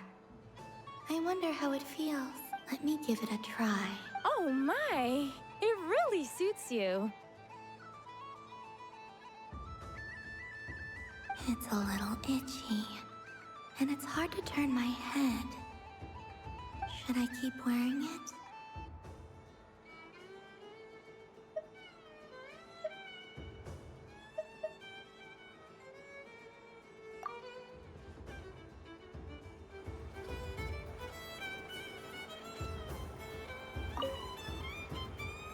Welcome home, Moon Goddess. Would you like to try on some animal-themed headwear? Which one should I try? Should I keep wearing it? Which one should I try? How does this look?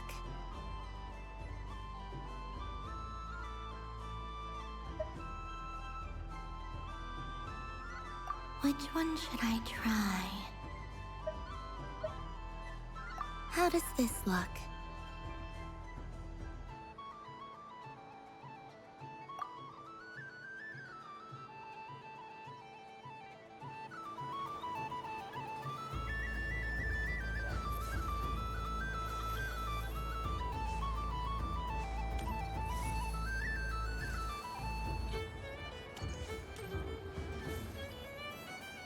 Sunny days!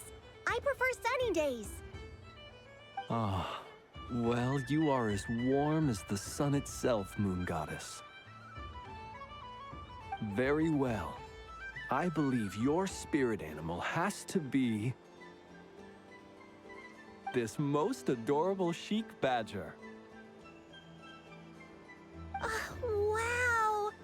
Thank you, Mr. Talking Magic Lamp. Have a very happy festival, Moon Goddess.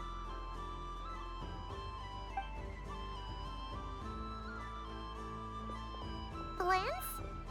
That's you, isn't it? It's our little secret, my dear traveler in Paimon. Okay, sure, but why are you here selling sugar sculptures? Everyone celebrates in their own way. After gazing into the abyss and spending time around gravestones all year, what better way to relax than... Besides that, I like to think of myself as a fair judge of character. I dare say matching personalities to confection suits me rather well. That's not what Paimon was talking about. Aren't you afraid that your true identity might be exposed? Should I be? There is all manner of magic in the air this moon prayer night. Thanks, I see Miss Columbina is hiding in plain sight. Why should I not do the same? Why miss this rare opportunity to enjoy a special evening in my true form?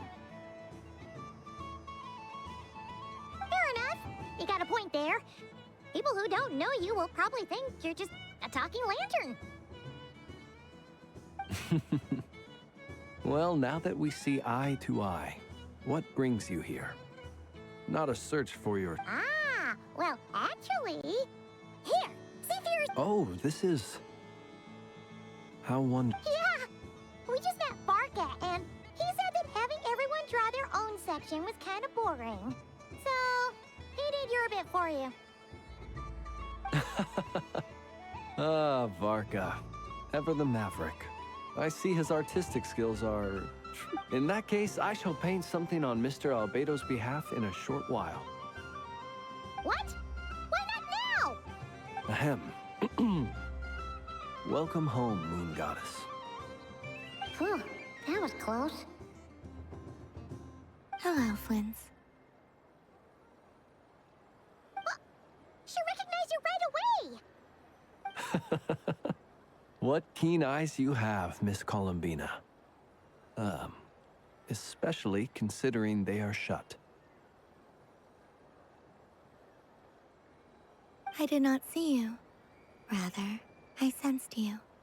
I can sense the fluctuations in Kuvaki all around me. One would expect no less of the Moon Goddess. Might I interest you in some candy? Yes, please. Excellent. I shall make some for you right away.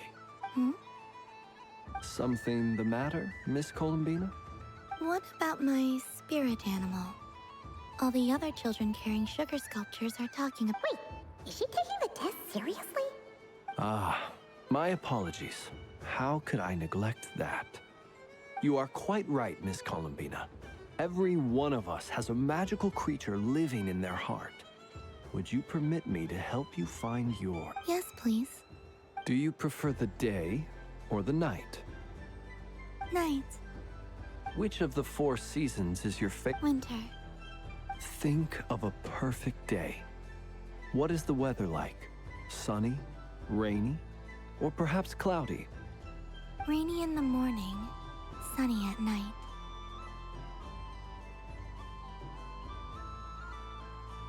What kind of answer is that? Forests, lakes, and open seas. Which do you prefer of the... I like them all. Imagine you opened your very own shop. What would you sell there? Moonlight, I think. Wow! Paimon would totally shop there.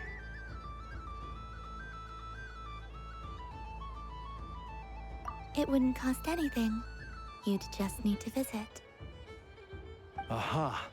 I believe I know what your spirit animal is. Here, for you.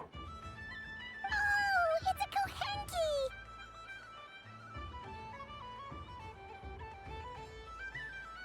Indeed. A free-spirited being with a deep love for all things here in Nodcry, who selflessly lends her aid to as many people as she can reach.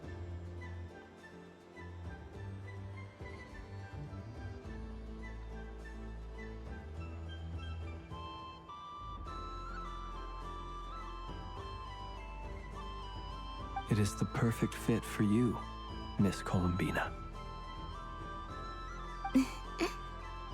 Thank you. It would be my honor. But you shall have to forgive me. We have known each other for quite some time. I doubt there is any answer I could give that would come as a surprise to you. So instead, would you accept this sugar sculpture as a token of our... It's a lantern.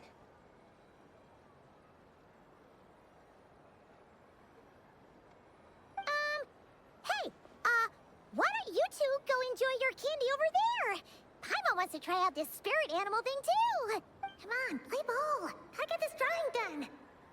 But I want to hear Paimon's answers. But it'll probably take ages. Paimon's a complex soul. And we don't want your candy to melt while you wait. Oh. Okay then.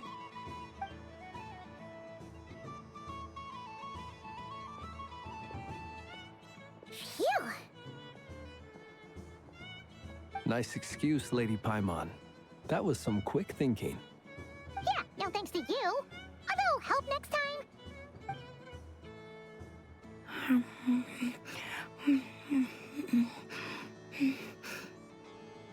It's sweet. Is that Lockaberry? I wonder what flavor the traveler got. This way, this way! It's the candy-selling lantern! I'm coming! Of course. Traveler, maybe we can share?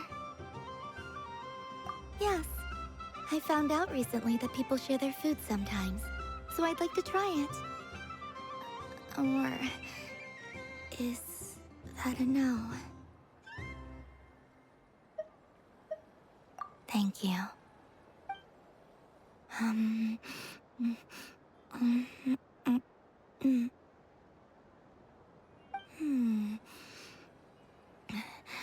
Yours is a little more sour than mine. Here, you try it.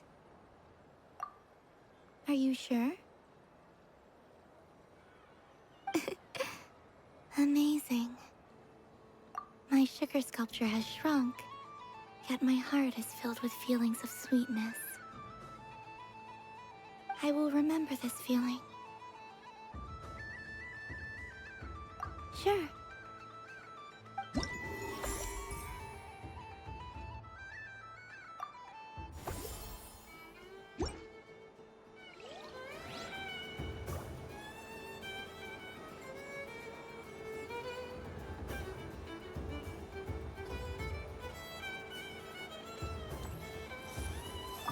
Something about festive lighting always has a way of putting the warmest smiles on people's faces.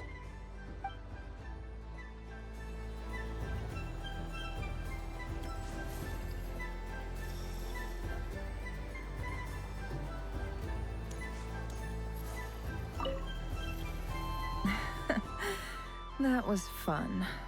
It's a shame Ashru doesn't like playing with water, or I'd have roped him in as well.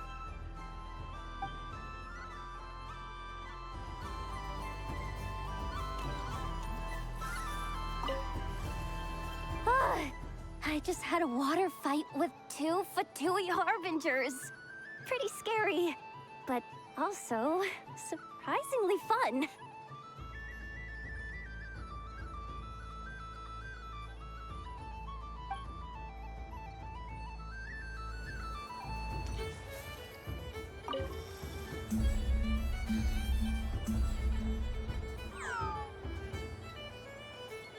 What's this?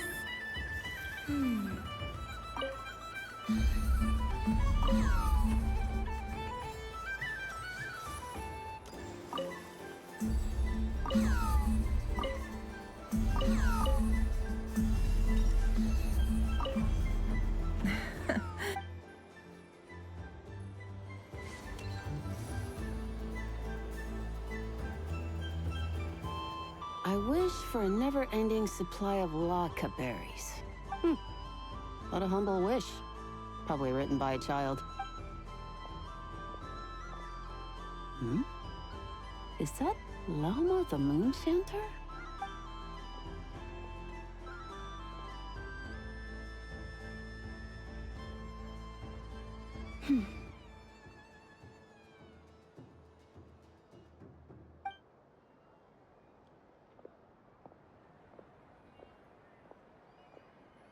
I wish that the long-plume ibises would stop biting me.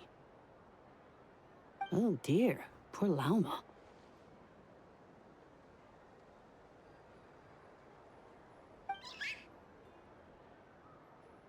All right, I'll write that one down for you.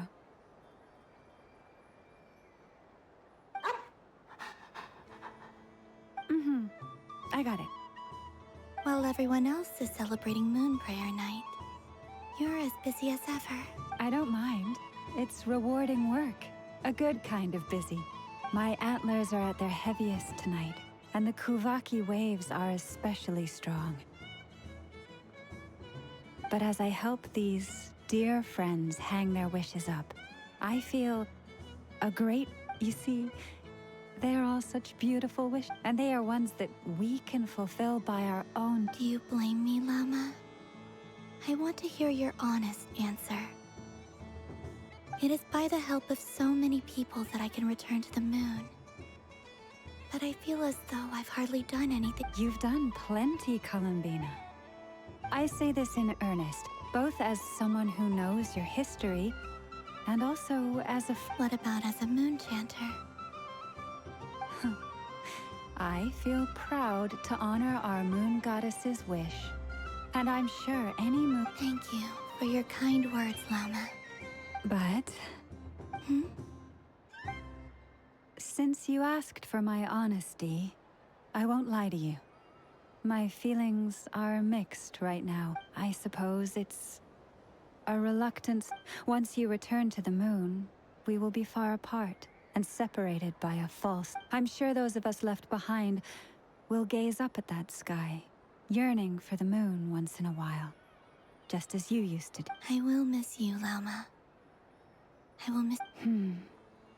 I hope to stay in touch. I will try and find some way to send messages down from the moon. Perhaps you could use Kuvaki. I've heard Yehoda say that signals can be sent using long and short waves, or strong and weak lights. That sounds a little complicated. We could prepare a codebook beforehand, but... You're right. Still, whatever happens, I believe that you will find your... And now that I think about that, my heart feels lighter. Because you trust in me? Yes. I have faith in you. In my experience, the truth tends to be difficult. But that's what makes it stand out from what is false. So I'm confident that your thoughts and your love will shine through the curtain of lies. Thank you. Now, could you help? Is this? I wish that all who dwell in this moonlit world can find a place to belong. And I wish that I shall one day see my... It's 2 wishes. I hope that's not too... Not at all. And I think you speak for us all with the second one.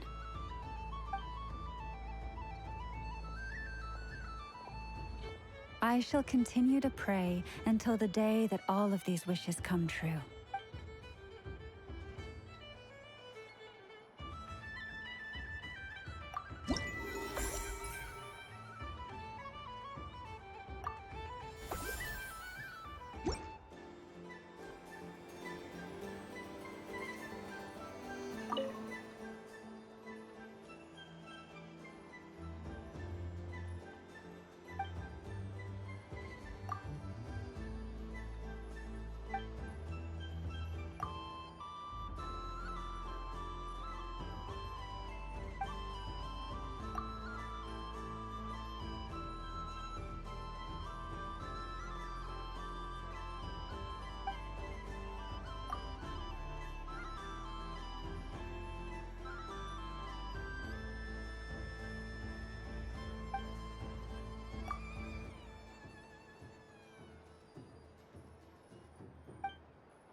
Yes.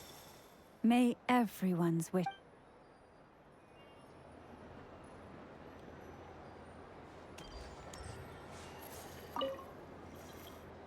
Miss Liliki! A kitten's been following you all this time. Oh, so it has. Hello there, little kitty. May the moon light your path. Did Lady Llama send you? Or was there something you needed? You'd like some moon prayer candy? No? I believe it wants that box. The one with the moon. Oh, I see. Here, kitty. Thank you, Lady Huh. Mr. Cantor, did you see that young lady dressed as the moon goddess? When did she leave? Sorry, no, I was looking at... I was watching the... cat. I see. The resemblance was uncanny. She seemed like the true Lady Kutar. Oh. Huh. Mr. Cantor, did you see that young lady dressed as the moon god? Sorry, no, I was looking at... I was watching... I see. The resemblance was uncanny. She seemed like the true...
I think it looks quite funny.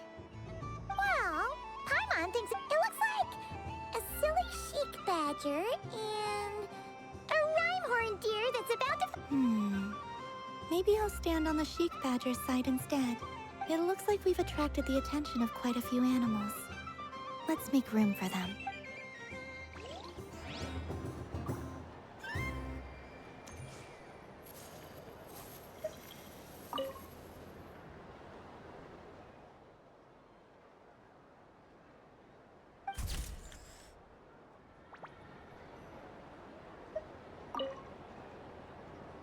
If this were any other day, I'm sure it would make for a great photo opportunity.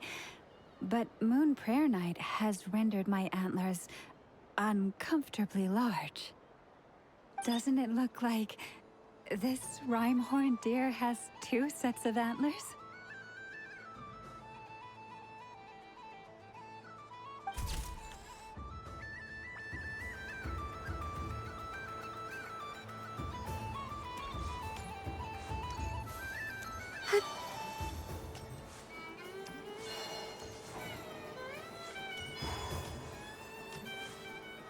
There are so many attractions here. Since I rarely get out, I might as well make the most of it.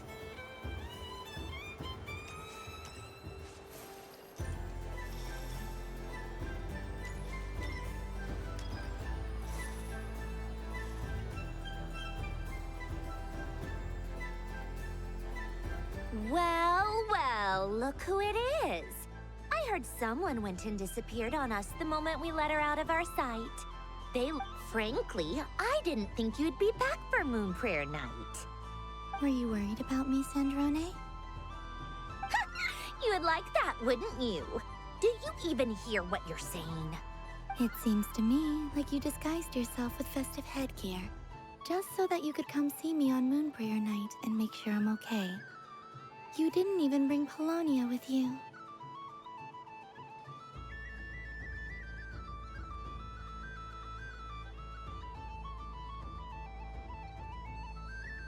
You? I thought you couldn't see.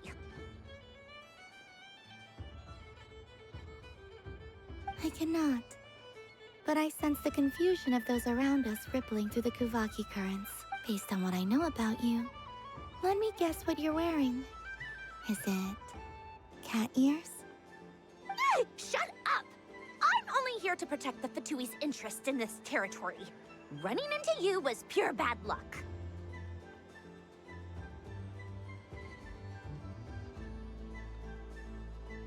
Really? But you were the one who asked Arlecchino to help everyone find my name. Columbina! Ugh! Just one more word, and I'll unscrew your vocal cords. It's Columbina hyposelenia now. Tell someone who cares. I've missed you, Sandrone. The whole time I was gone, I hope I get a chance to say some ugly words to you.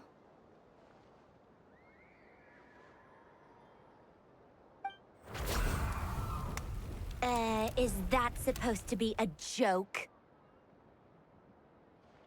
Anyway, let's go play that game. What? You mean that frostfin whale? Yes. It's some kind of game where you get bitten if you step on the wrong tooth. Seems like fun. Who in their right mind would wanna... Because you're not a scaredy cat. Fine! You wanna play? Let's play. Don't complain when I kick your sorry butt. Lovely. You old geezer!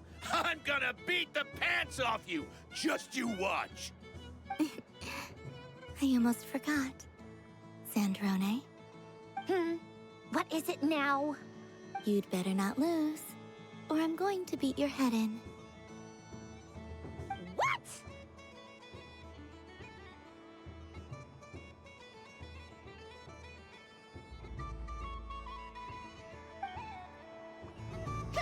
Allow me to demonstrate since I'm feeling so nice.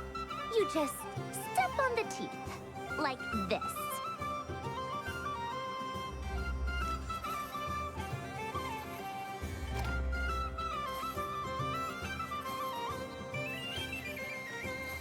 Which should I pick?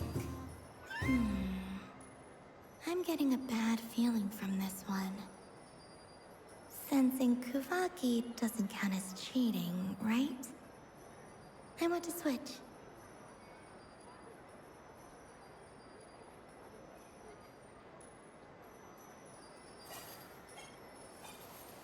Your turn, Sandrone.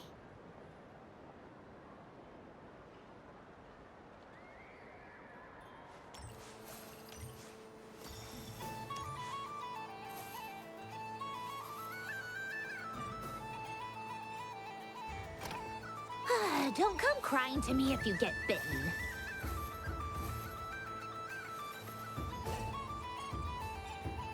There are less and less teeth remaining.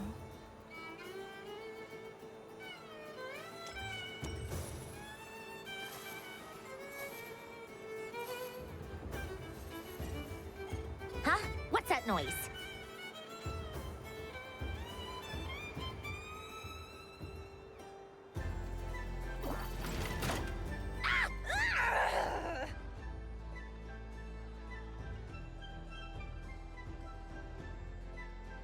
I think you might have picked a bad tooth, Sandrone. Shut it! Do you need any help? It seems like you're stuck. No!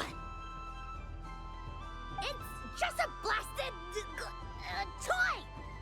How is its grip this strong? Stop laughing! All right. Well, you lost. So just like I promised. Hey! What are you doing? Are you seriously? Hiya!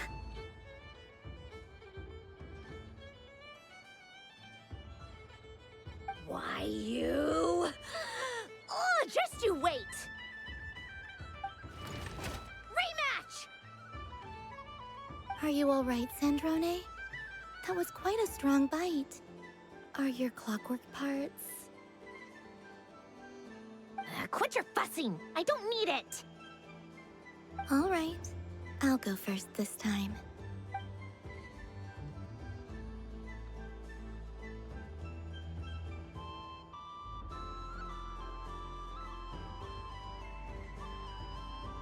I see it now. She can sense which teeth are rigged. So I just need to avoid the same ones that she does.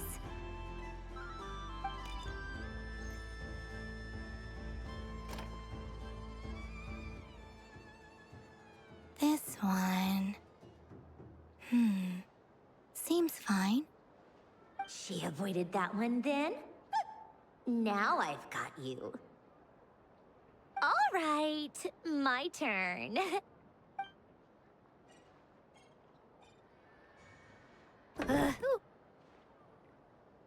What? Looks like you lost again, Sandrone. Wait! There's more than one bad tooth! Bonk.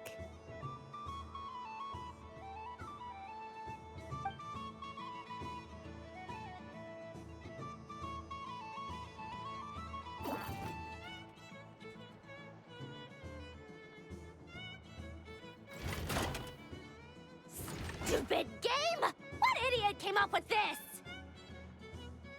Are you all right, Sandrone? You said some nasty things just now. Oh, I'm peachy. Should I let you bonk me on the head as well? Ah, forget it! Come on, bonk away. It can be your consolation prize for losing so bad. I told you, forget it! Gah, you've always been so annoying. Singing right outside my door, inviting yourself to my tea parties, going AWOL. And now you're off to the moon or something.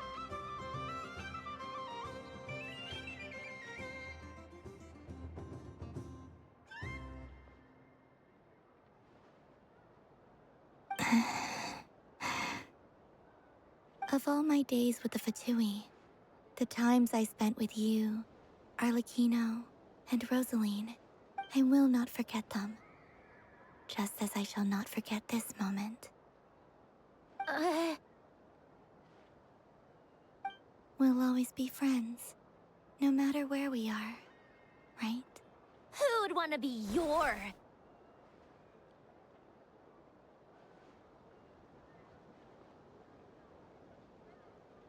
I'll miss you, Sandrone.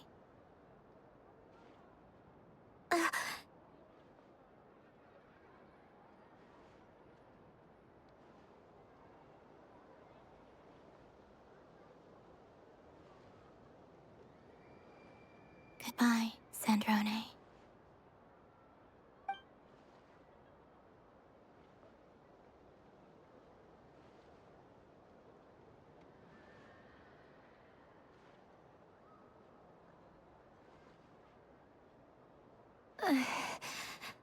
I'll miss you too, Columbina.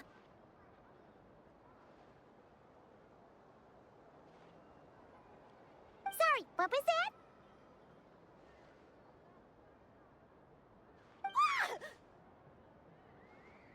Ah!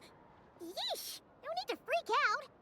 What's wrong? We've been looking everywhere for you. What do you want? Oh, nice ears.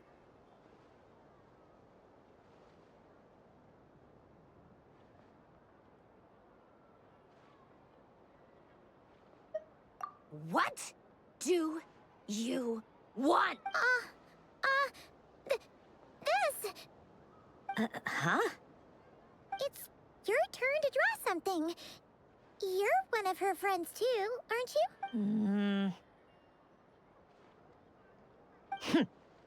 Doesn't know how lucky she is. Sorry? Nothing. I'm done. Take it. Oh, that was fast. Oh, and one more thing. Last time we spoke, you mentioned you were interested in the Narcissan Kreuz Ordo's research, remember? There were too many people when we last met, so we didn't get the chance to do this.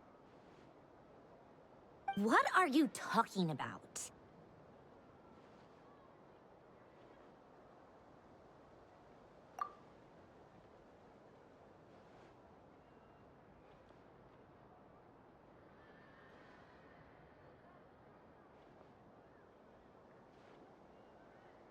This is... Oh. Alain, Renee, and Marianne.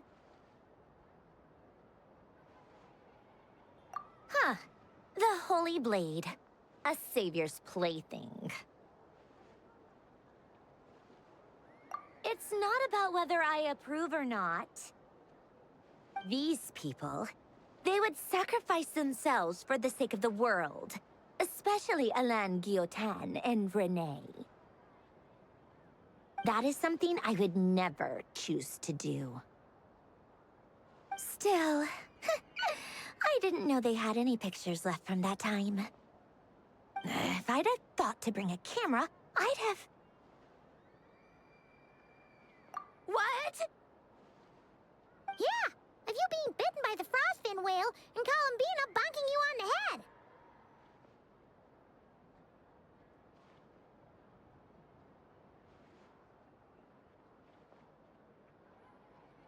Tear it up! Now!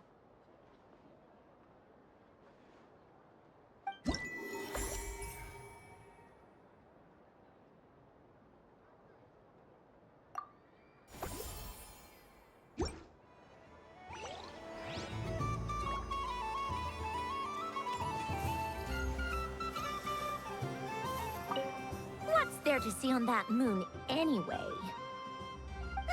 Let her go up there and cry alone. See if I care.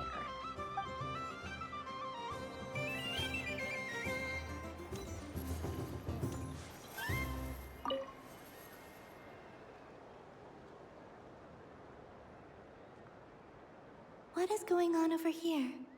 It looks like fun. Hold it right can't run away from me, Moon Goddess. Are you talking to me? Of course. Do you see anyone else here dressed up as the Moon Goddess besides me and you? Hey, come on. Call me by my title.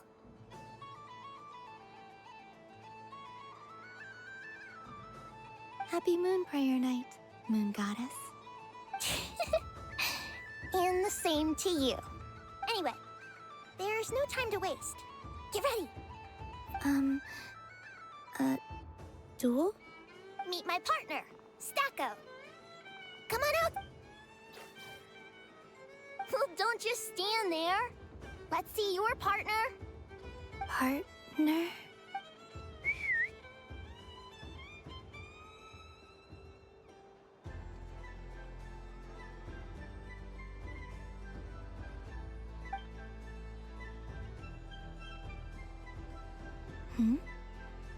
So I need to select a partner and command the partner.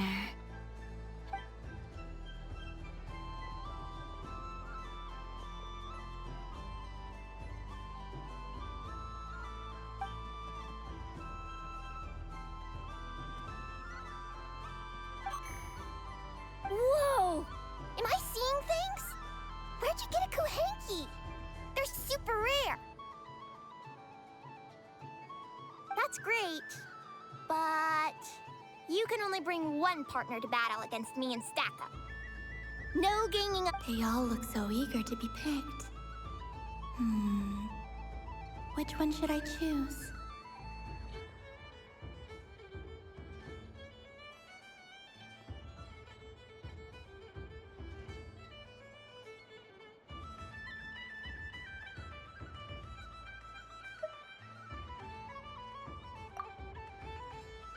This deer came to celebrate the festival with the Frost Moon Scions. It wants to help me with its antlers. They are its pride and joy. They all look so eager to be picked.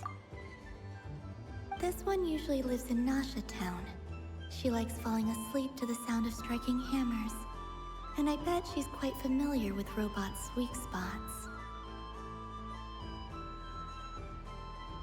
They all look so eager to be picked. I'm not sure what this bot is trying to say, but it seems very happy. That bow. Does it want to dress up as the Moon Goddess too? They all look so eager to be picked. Which one should I choose? This one usually lives in Nasha Town. She likes falling asleep to the sound of striking hammers. And I bet she's quite...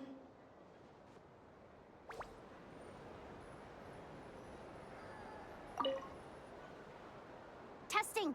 Testing! Oh, this is an emergency broadcast! An exciting battle is about to... In this corner, we have the Moon Goddess and her robot... And in the other, we have the Moon Goddess and her Only one Moon Goddess can be victorious in this ultimate battle of destiny!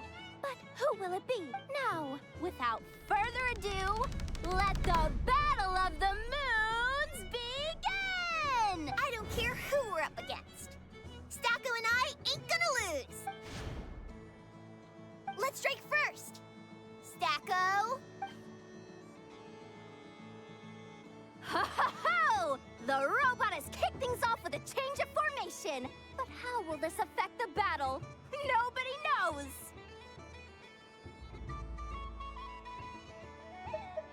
The other team throws out a Lockaberry!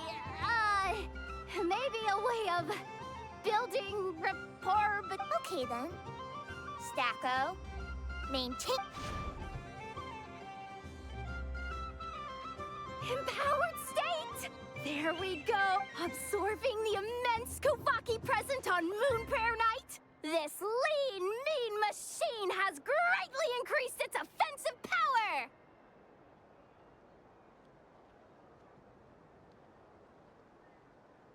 Oh, they chose defense! But Stacko's about to attack with full force! The battle is heating up fast! I'm about to start sweating Go for it, Stacko! Set Kuvaki to maximum!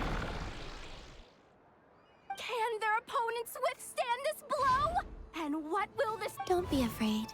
Fight however you wish. It's a moon lane! A deft use of a moon lane allows the Kuhenki to dodge the blow. And now it's spiraling around its foe in circle. 1 loop, 2 loops. The robot's screen is bugging out. It's getting dizzy.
Stacko!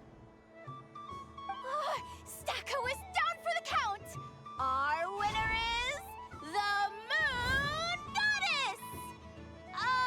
The slightly taller one, I mean. You did your best, Stacko. I'll take you to Ino's for a checkup right away, don't you worry.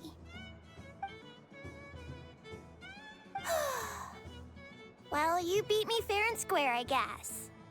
I think my partner deserves most of the credit. Just you wait. When I'm a little bit older, I'm gonna come back a whole lot.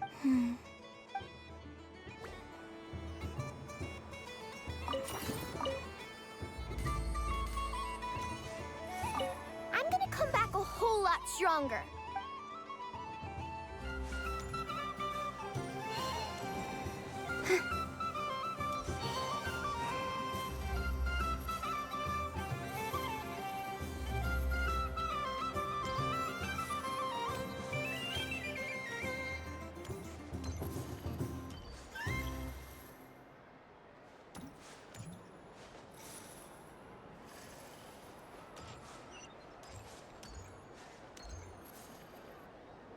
Moon Prayer Candy! Beautiful, tasty Moon Prayer Candy! Buy a whole box, share it with your friends and family! Candy? To share? Welcome home, Moon Goddess. Fancy a box of Moon Prayer Candy? Sure. I knew you would. Now, what flavor would you like? I'm not sure. What Is this for yourself or as a gift? a gift for my friends. Ah, I see.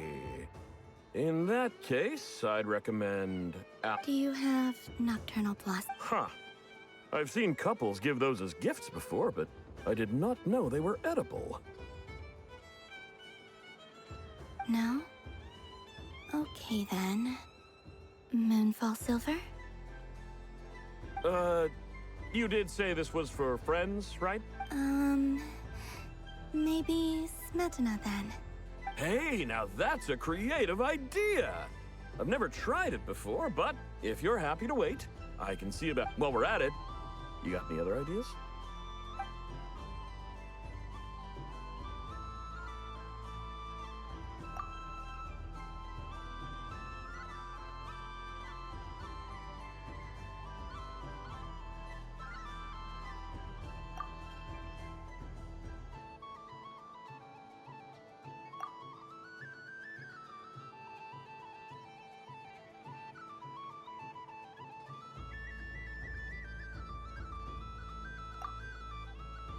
Here you go. Every flavor you asked for is in...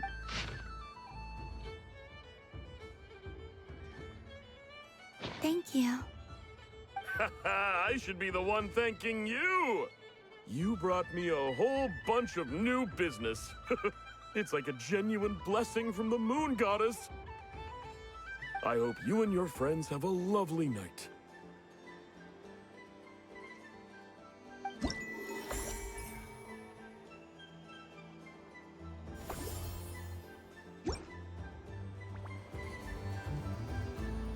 Assorted Moon Prayer Candy! All your favorite flavors in a...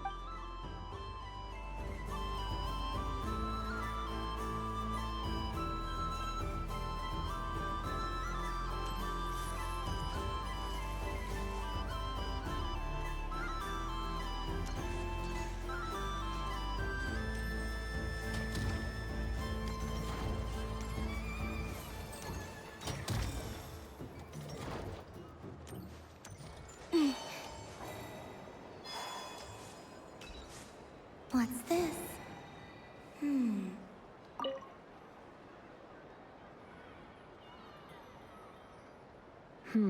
I don't have enough data.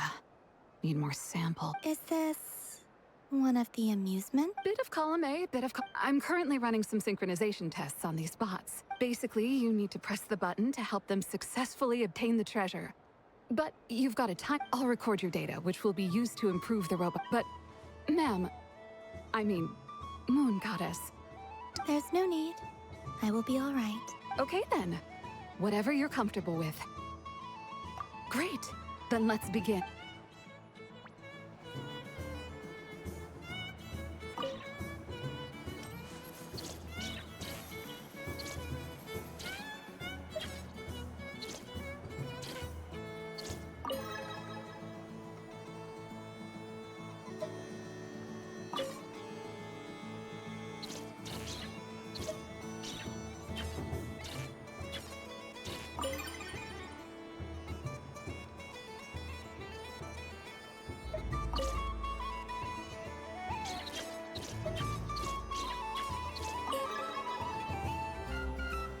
Nice. Data collection complete. Cool. So much useful data. Thank you so much.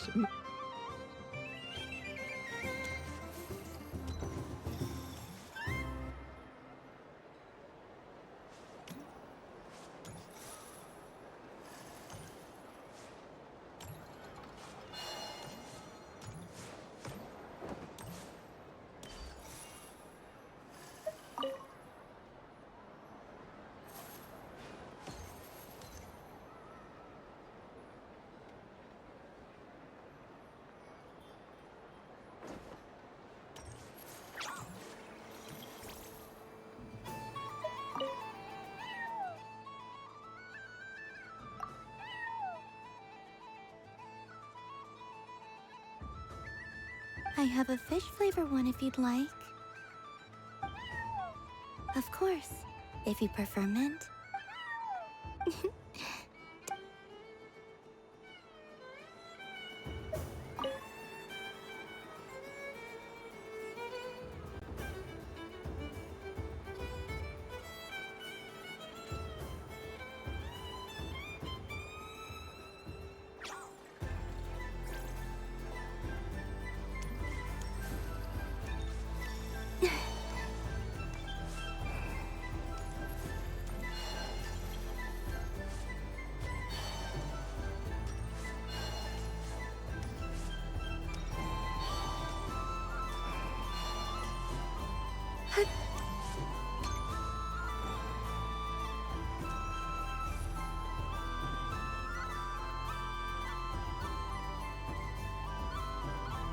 This doesn't make any sense. How am I losing every single time?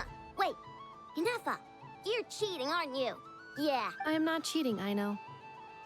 Uh-oh, sounds like Inefa's turning into a big baloney bot. I think it's time for some serious maintenance. Moon Goddess, help me. Miss Columbina, I know, is attempting to cheat. What the? I'm not the cheater. You're the cheater. How dare you throw it back at me?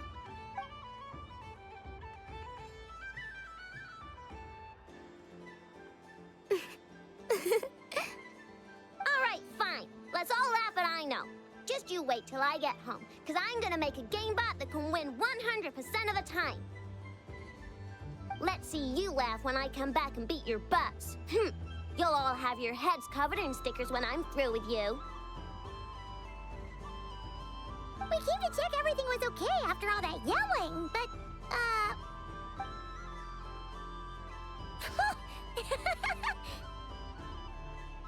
Whatever it is, it sounds like cheating is allowed. Kuhenki concentration. Each player starts with differently colored kuhenki. Each round, they draw one kuhenki from their opponent. When a player has two kuhenki of the same color, they make a pair and can be discarded. Any that can't form a pair must be kept. The round ends when a player can't form any more kuhenki pairs, and that player gets a sticker. ooh, can 4 people... That is fine, so long as the turn order is fixed beforehand. Alrighty then. In that case, the two of us will join... Okay, but if you lose, you're both getting stickered. I don't want to hear... Sure. And if we win? If you win, only one of you gets to sticker someone else. I have taken to calling this. I know logic. Hey, lay off me, all right? Okay, so we're starting the game from scratch again, which means all my stickers so far looks like Luonatar is the Kuhenki of honor for this game. Anyway, let's go clockwise, starting from Inefa.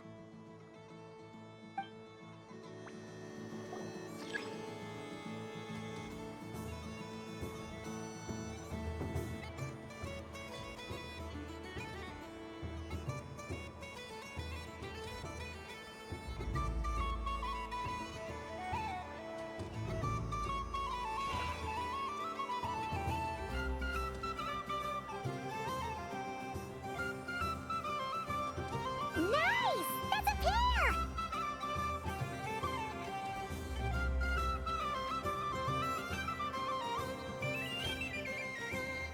Go, go, fly!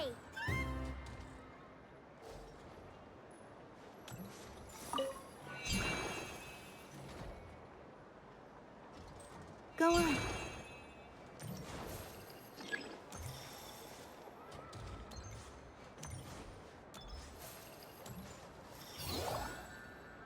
I have a pair.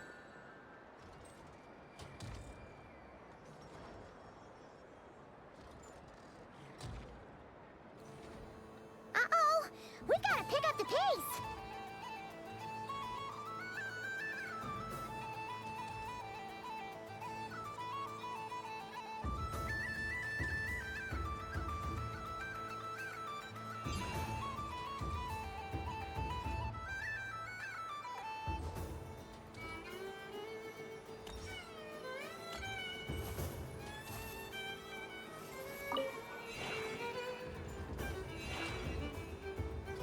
I win.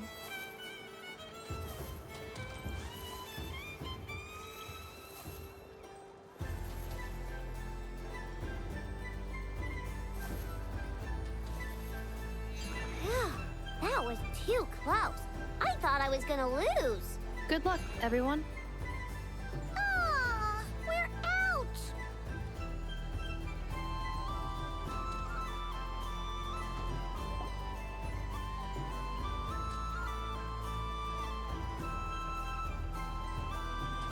Let me pick a good one.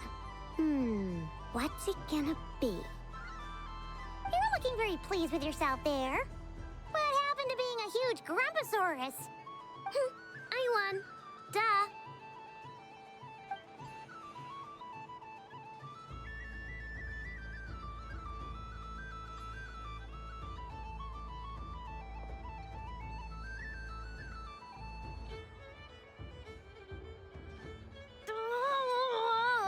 Me again?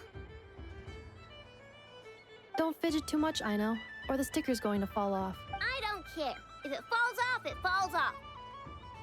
If a pair of Kuhengi get discarded, why not a pair of stickers? Huh? Huh?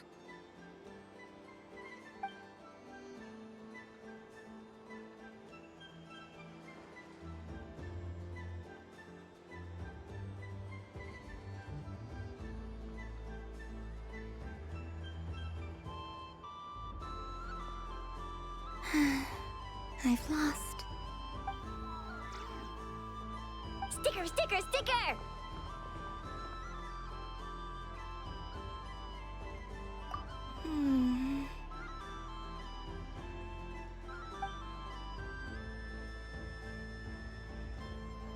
Cute!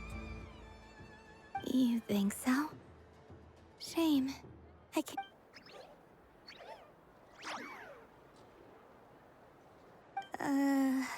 What did Luanatar say? She said it looks so cute that she wants me to lose a few more rounds.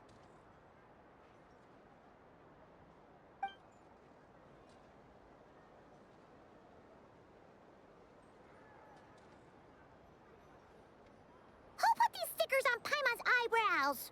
Ugh, she can barely see! Alright, now, I think we got enough evidence to prove that there's a serious problem here.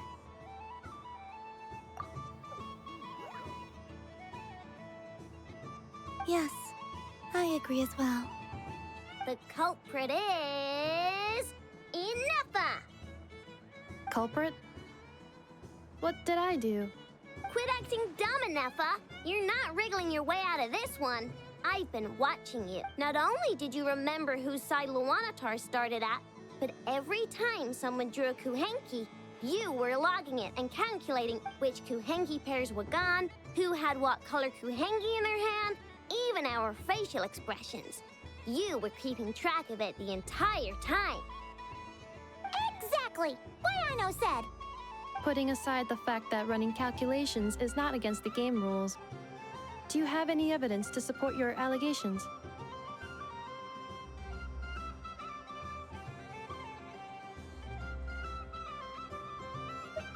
But that's not against the rules either. So she admits it. She certainly does. All right, everyone grab a sticker. It's time to get Ineffa back. But...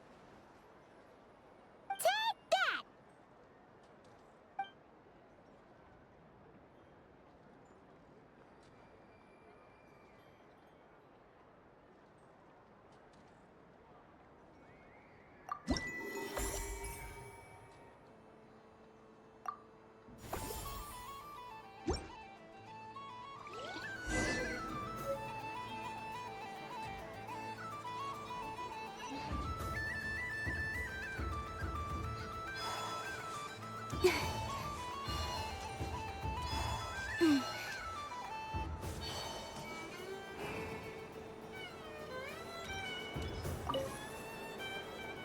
Traveler.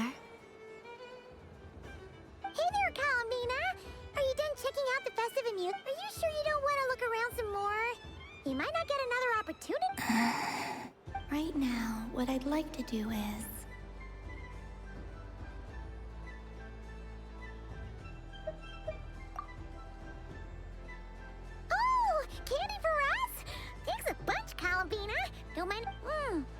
Whoa! This one's intact. What about you, Traveler? How does yours taste? Oh, sounds good. I'm drooling now. Yes, I believe so. Okay, gotcha. Let's see.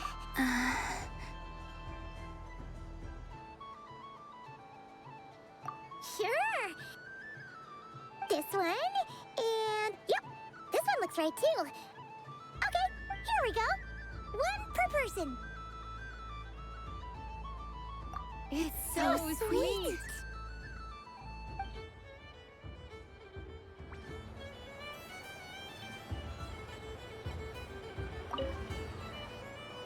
Traveler, Columbina! Finished with the festival already? Okay. Nope.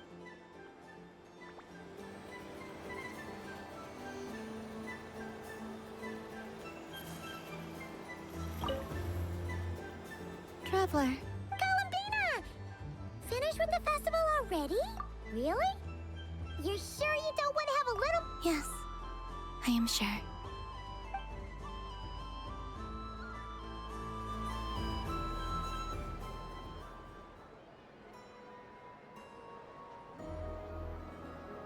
This was the most fun I've ever had on a moon prayer night. Everywhere I went, people were saying, "Welcome home," and there were friends at every turn. I only wish it could last longer than one night. Oh. Yes, you're right. The moon prayer blossoms. Ooh, look! Look! Moon prayer night has come.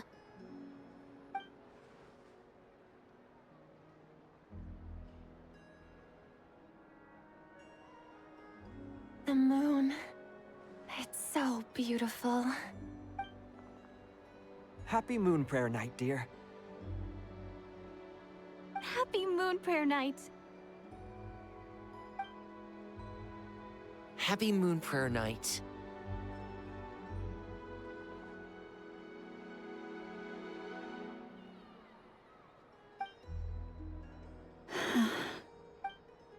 Aww. Huh.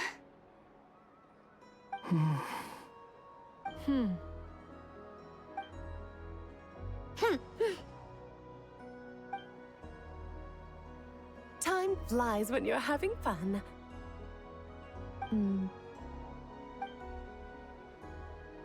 Oh. Looks like the time has come.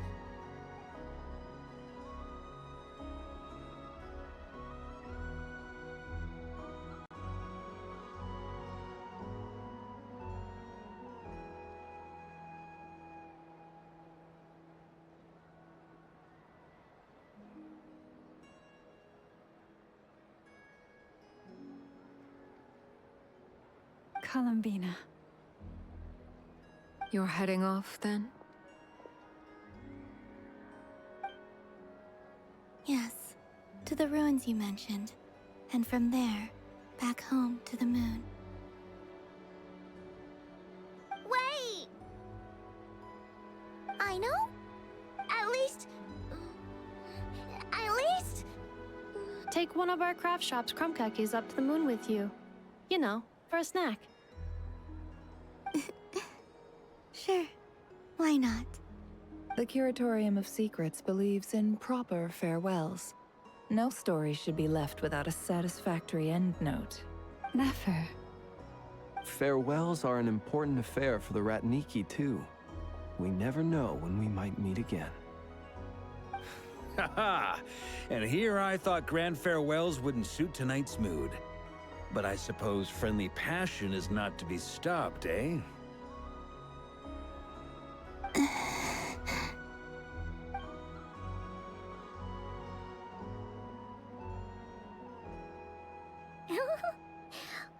made a little something for you, Columbina. Ta-da! What is it? A Moon Prayer Night greeting card with drawings by all of your friends.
You did mention that you'd like a portrait done, so I took the liberty of creating one for you.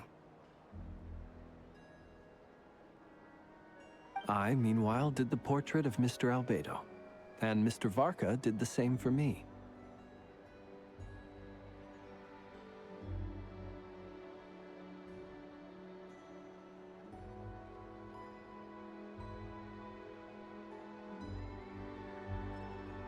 I mean, I think my work was pretty true to life, don't you think?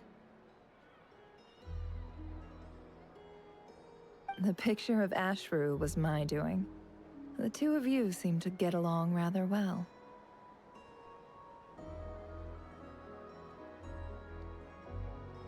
Wait, was I the only one who did a full-body picture?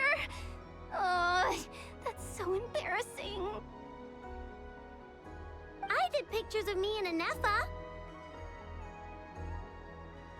I did my own portrait and one for Hat Guy.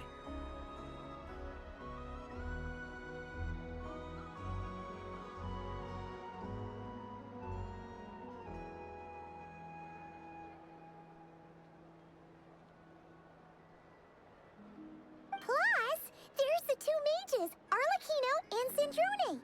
So, if you ever miss us, just flip the card open and we'll all be right there with ya.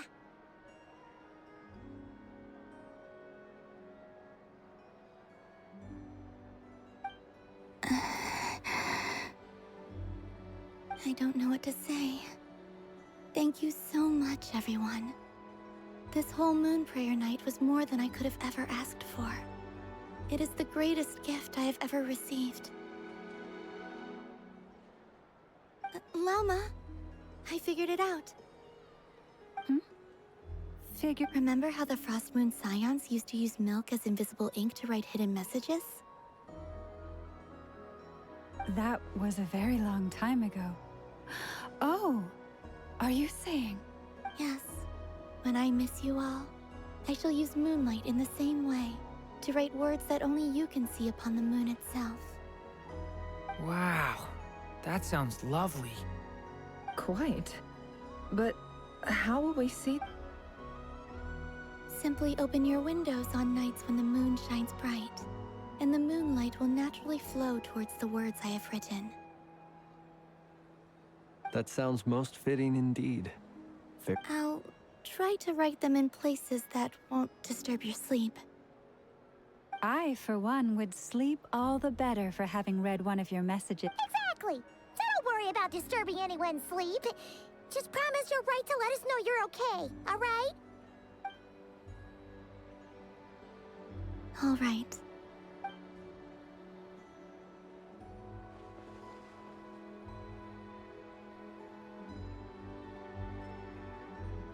In that case, Columbina. I'm ready.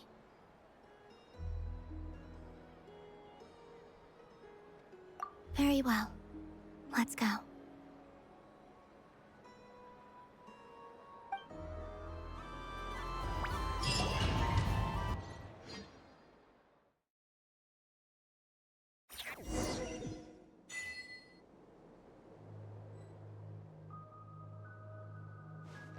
In just a few moments, I will be gone. I still don't know what to expect on the moon. Will I really be able to send messages to my friends? The Kuhenki, the animals of Not Cry. I'll never get to see them again. I wonder where I'll be when the next moon prayer night comes.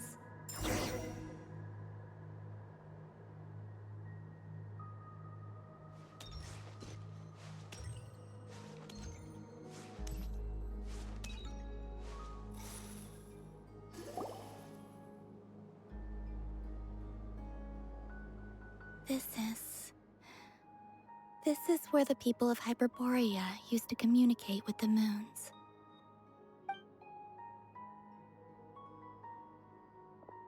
Eternal moon, frost moon, iridescent moon.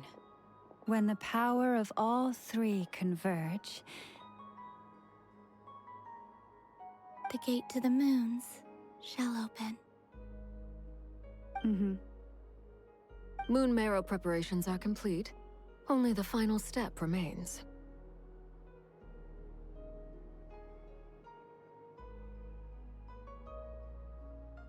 I'm sure Nasha Town is livelier than ever at this moment.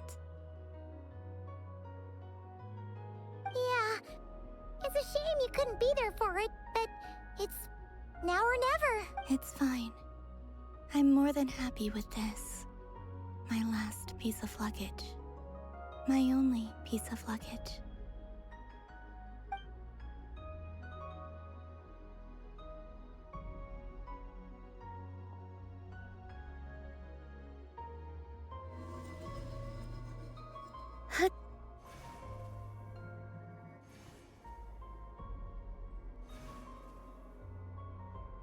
I can already feel the moon calling to me.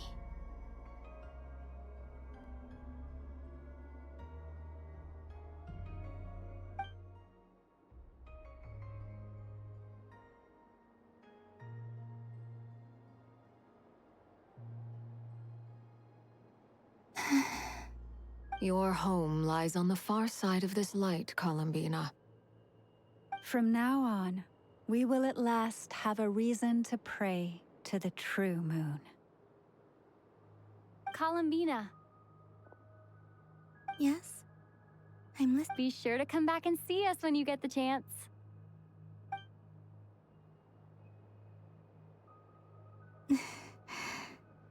Of course. But if that chance doesn't come, then remember that you have friends on this planet. People who will miss Columbina. Yes, I will. Thank you for everything you've done for me. And remember, come night or day, the moonlight shall always connect us. Well then, farewell, my friends.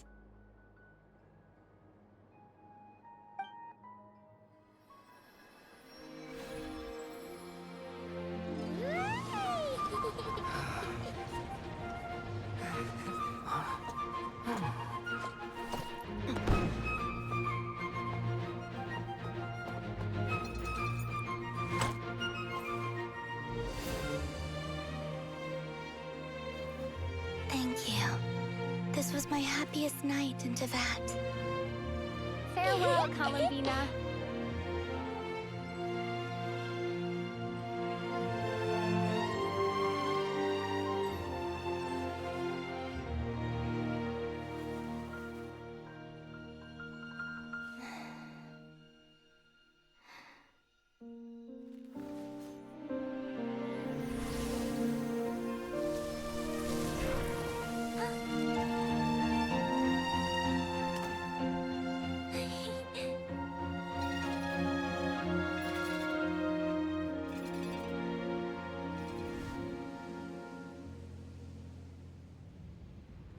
The moon really is closer than ever tonight.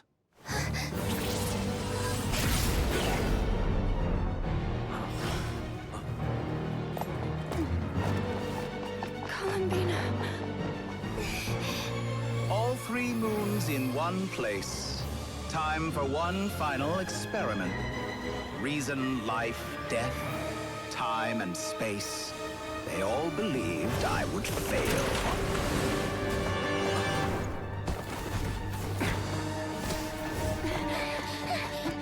How could this happen? But Tevat's primordial power never did belong to the throne of heaven. And now, they are mine.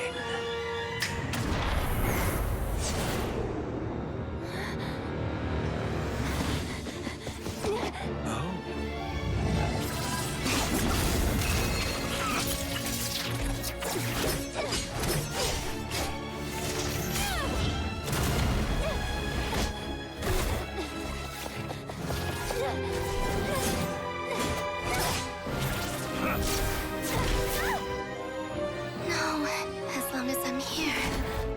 The Doctor is free to wield the Three Moons' power.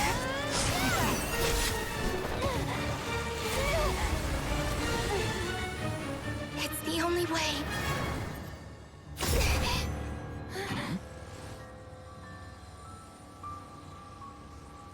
I guess I won't be going home today. Columbina! No!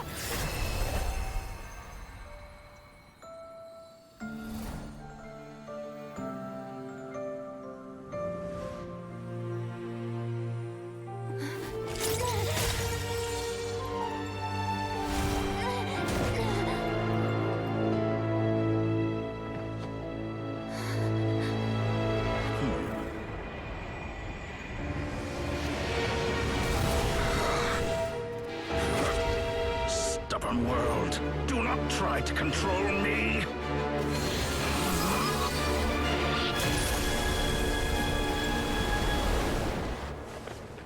Columbina.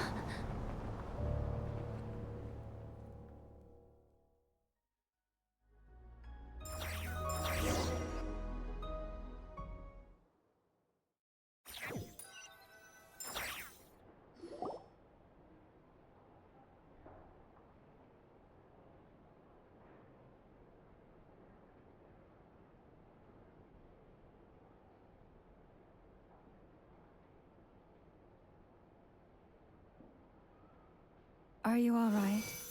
Do your wounds still hurt? I had someone prepare a little medicine that could prove effective. Take it if you need to. In that case, let me relate the contents of the call we made to Alice after the incident occurred.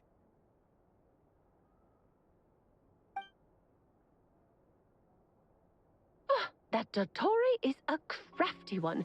He distracted the Hexenzirkel by creating a huge fuss at Tevat's borders.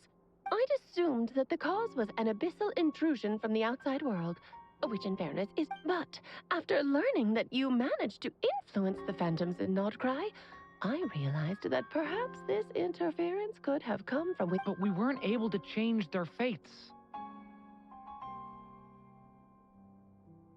True, you couldn't change how their stories ended, but you did build some variables around yourself. Variables? Yes. Things you heard that you could not otherwise have learned. Ideas that would otherwise have never crossed your mind. All these things are variables. Of course, most variables usually pale into insignificance with the myriad of possibilities floating around. But the moment you start treating them as building blocks and intentionally that's what Dottore did.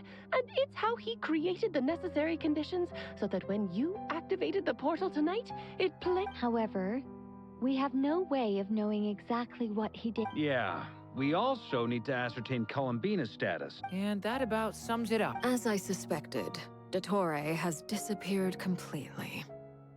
If it's any consolation, he wasn't able to control Columbina as he might have wished to. Oh no!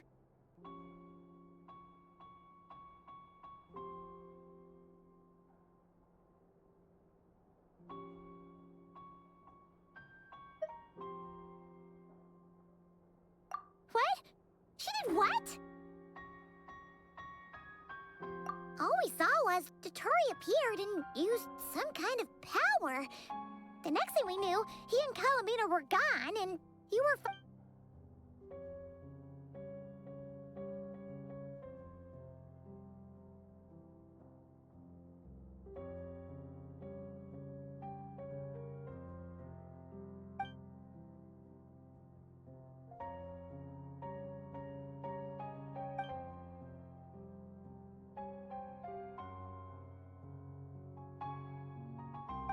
So, Columbina intentionally opened the Moon Gate and escaped into the same mysterious world as Rarier and Thalindus.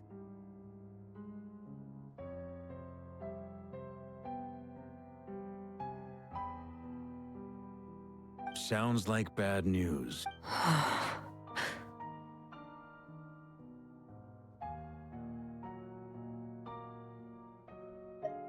Seen in that way, the trilunar syzygy and Revere's emergence, Dottore might have been pulling the strings in both cases.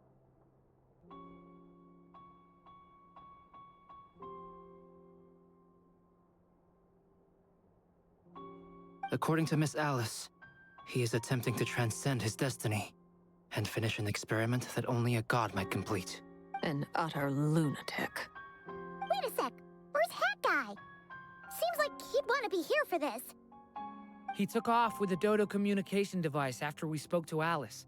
He said he had a hunch that he wanted to investigate by himself. The look on his face was terrifying. I've never seen him like that before.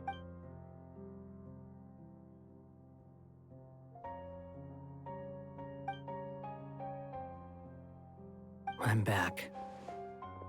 Hat Guy! I went to look for the Hyperborean phantoms again. I think I got them to talk to Nicole on the other end of the communications line. Turns out, the history they describe is different from how Nicole remembers it. Really? But how? Surely Because the phantoms are the ones who are deceived. They speak of a savior who appeared in their history. One who never should have existed. This savior promised to create a new moon within the false sky, and even bring back their moon goddesses.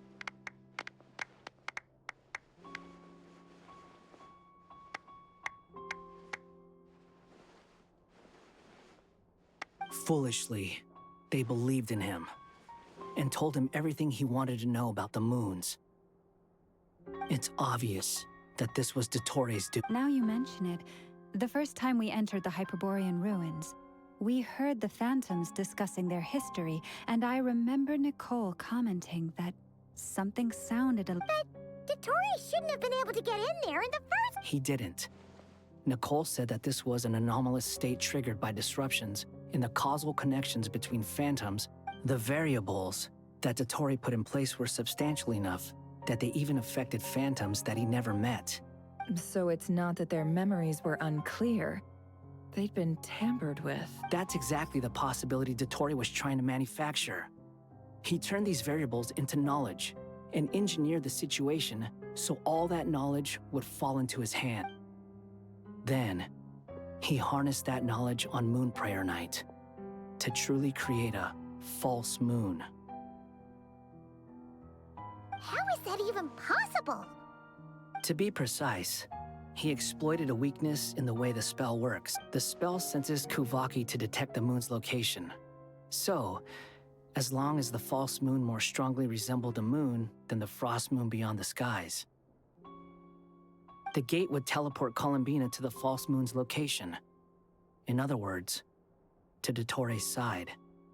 Once he had her under control, the teleportation spell remained active, and he manipulated her power to seize both moon marrows. At that moment, the moon marrows disappeared right before our eyes. It was already too late, even as we were leaving. By then, Dottore had already amassed the power of all three. So, where does it... I'd certainly like to know what Her Majesty thinks, now that the concerns I expressed to her have come to pass. But we cannot simply sit and wait for her to decide the matter.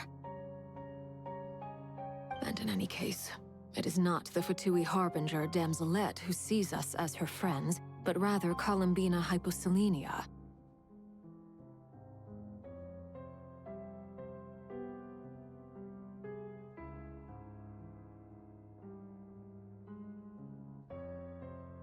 If, even in such extreme circumstances, Her Majesty will not lift the prohibition on Harbingers drawing steel against one another, then I will do as my heart demands. I will fight as Peruware instead. Oh, Arlecchino! Time is short, so I'll make the first move.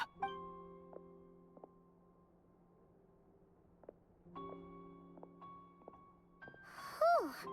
Even Arlecchino seems to be losing her cool.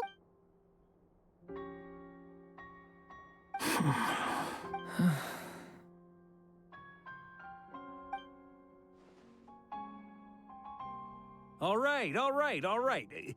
Lose those dejected looks for a moment and let me get a word in. It looks bad, I won't lie. So Dotori's pulled some real dirty tricks to gain the upper hand. For now. And yeah, it's to the point where even the mages say that his variables have affected destiny. I'm not so sure, though. Many have told me that Tevat's destiny is fixed. And that does appear to be the case. Well, what makes Dotori so sure he'll be the exception? And since he was able to stack these variables up, who's to say we can't do the same? You of all people should not be discouraged, traveler from afar. This isn't over yet. And you're not alone in that. Everyone here does, whether they've spoken thus far or not. But none of us are the type to sit back and wait for the sun to shine again. That's exactly how a knight should roll. If they knock you down, you get back up and get back in it. Don't forget, Honorary Knight, you're a legitimate member of Mondstadt too. Vark is right. This is far from over. Dotori's already way overdue a butt-kicking given his past shenanigans. And after this, he's earned himself a double— That's what I'm talking about. How's everyone else feeling? I'll use Kuvaki to investigate Columbina's whereabouts. I'm not ready to give up either. Leave the intel gathering to me. Whatever happens within Nodcry's borders, when the Curatorium of Secret— Ano and I will do all we can to support you.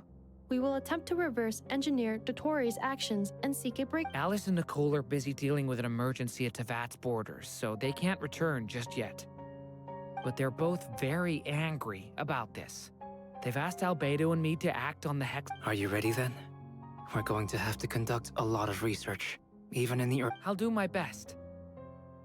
As for me, I'm pretty familiar with Dotori's way of doing things, so I can try to predict his next move. I'll help with your investigation. Nice! Looks like we have our basic division of labor. I'll get in touch with Flints and Itlua, get them to have a chat with their Starshiner. It couldn't hurt to bring the Lightkeepers on board as well. At the same time, I'll pass on instructions to the Knights present in Nodcry to assist the Lightkeepers and other organizations in ensuring the safety of those living here. Yeah! We'll show him! That's it then. Good luck, everyone.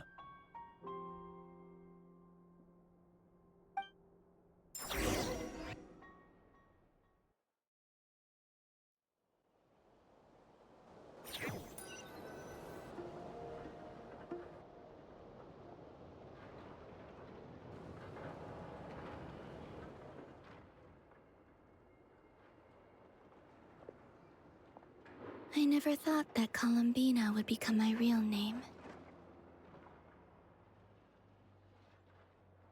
It went from being a Fatui code name to something my friends call me. And remember, come night or day, the moonlight shall always connect us.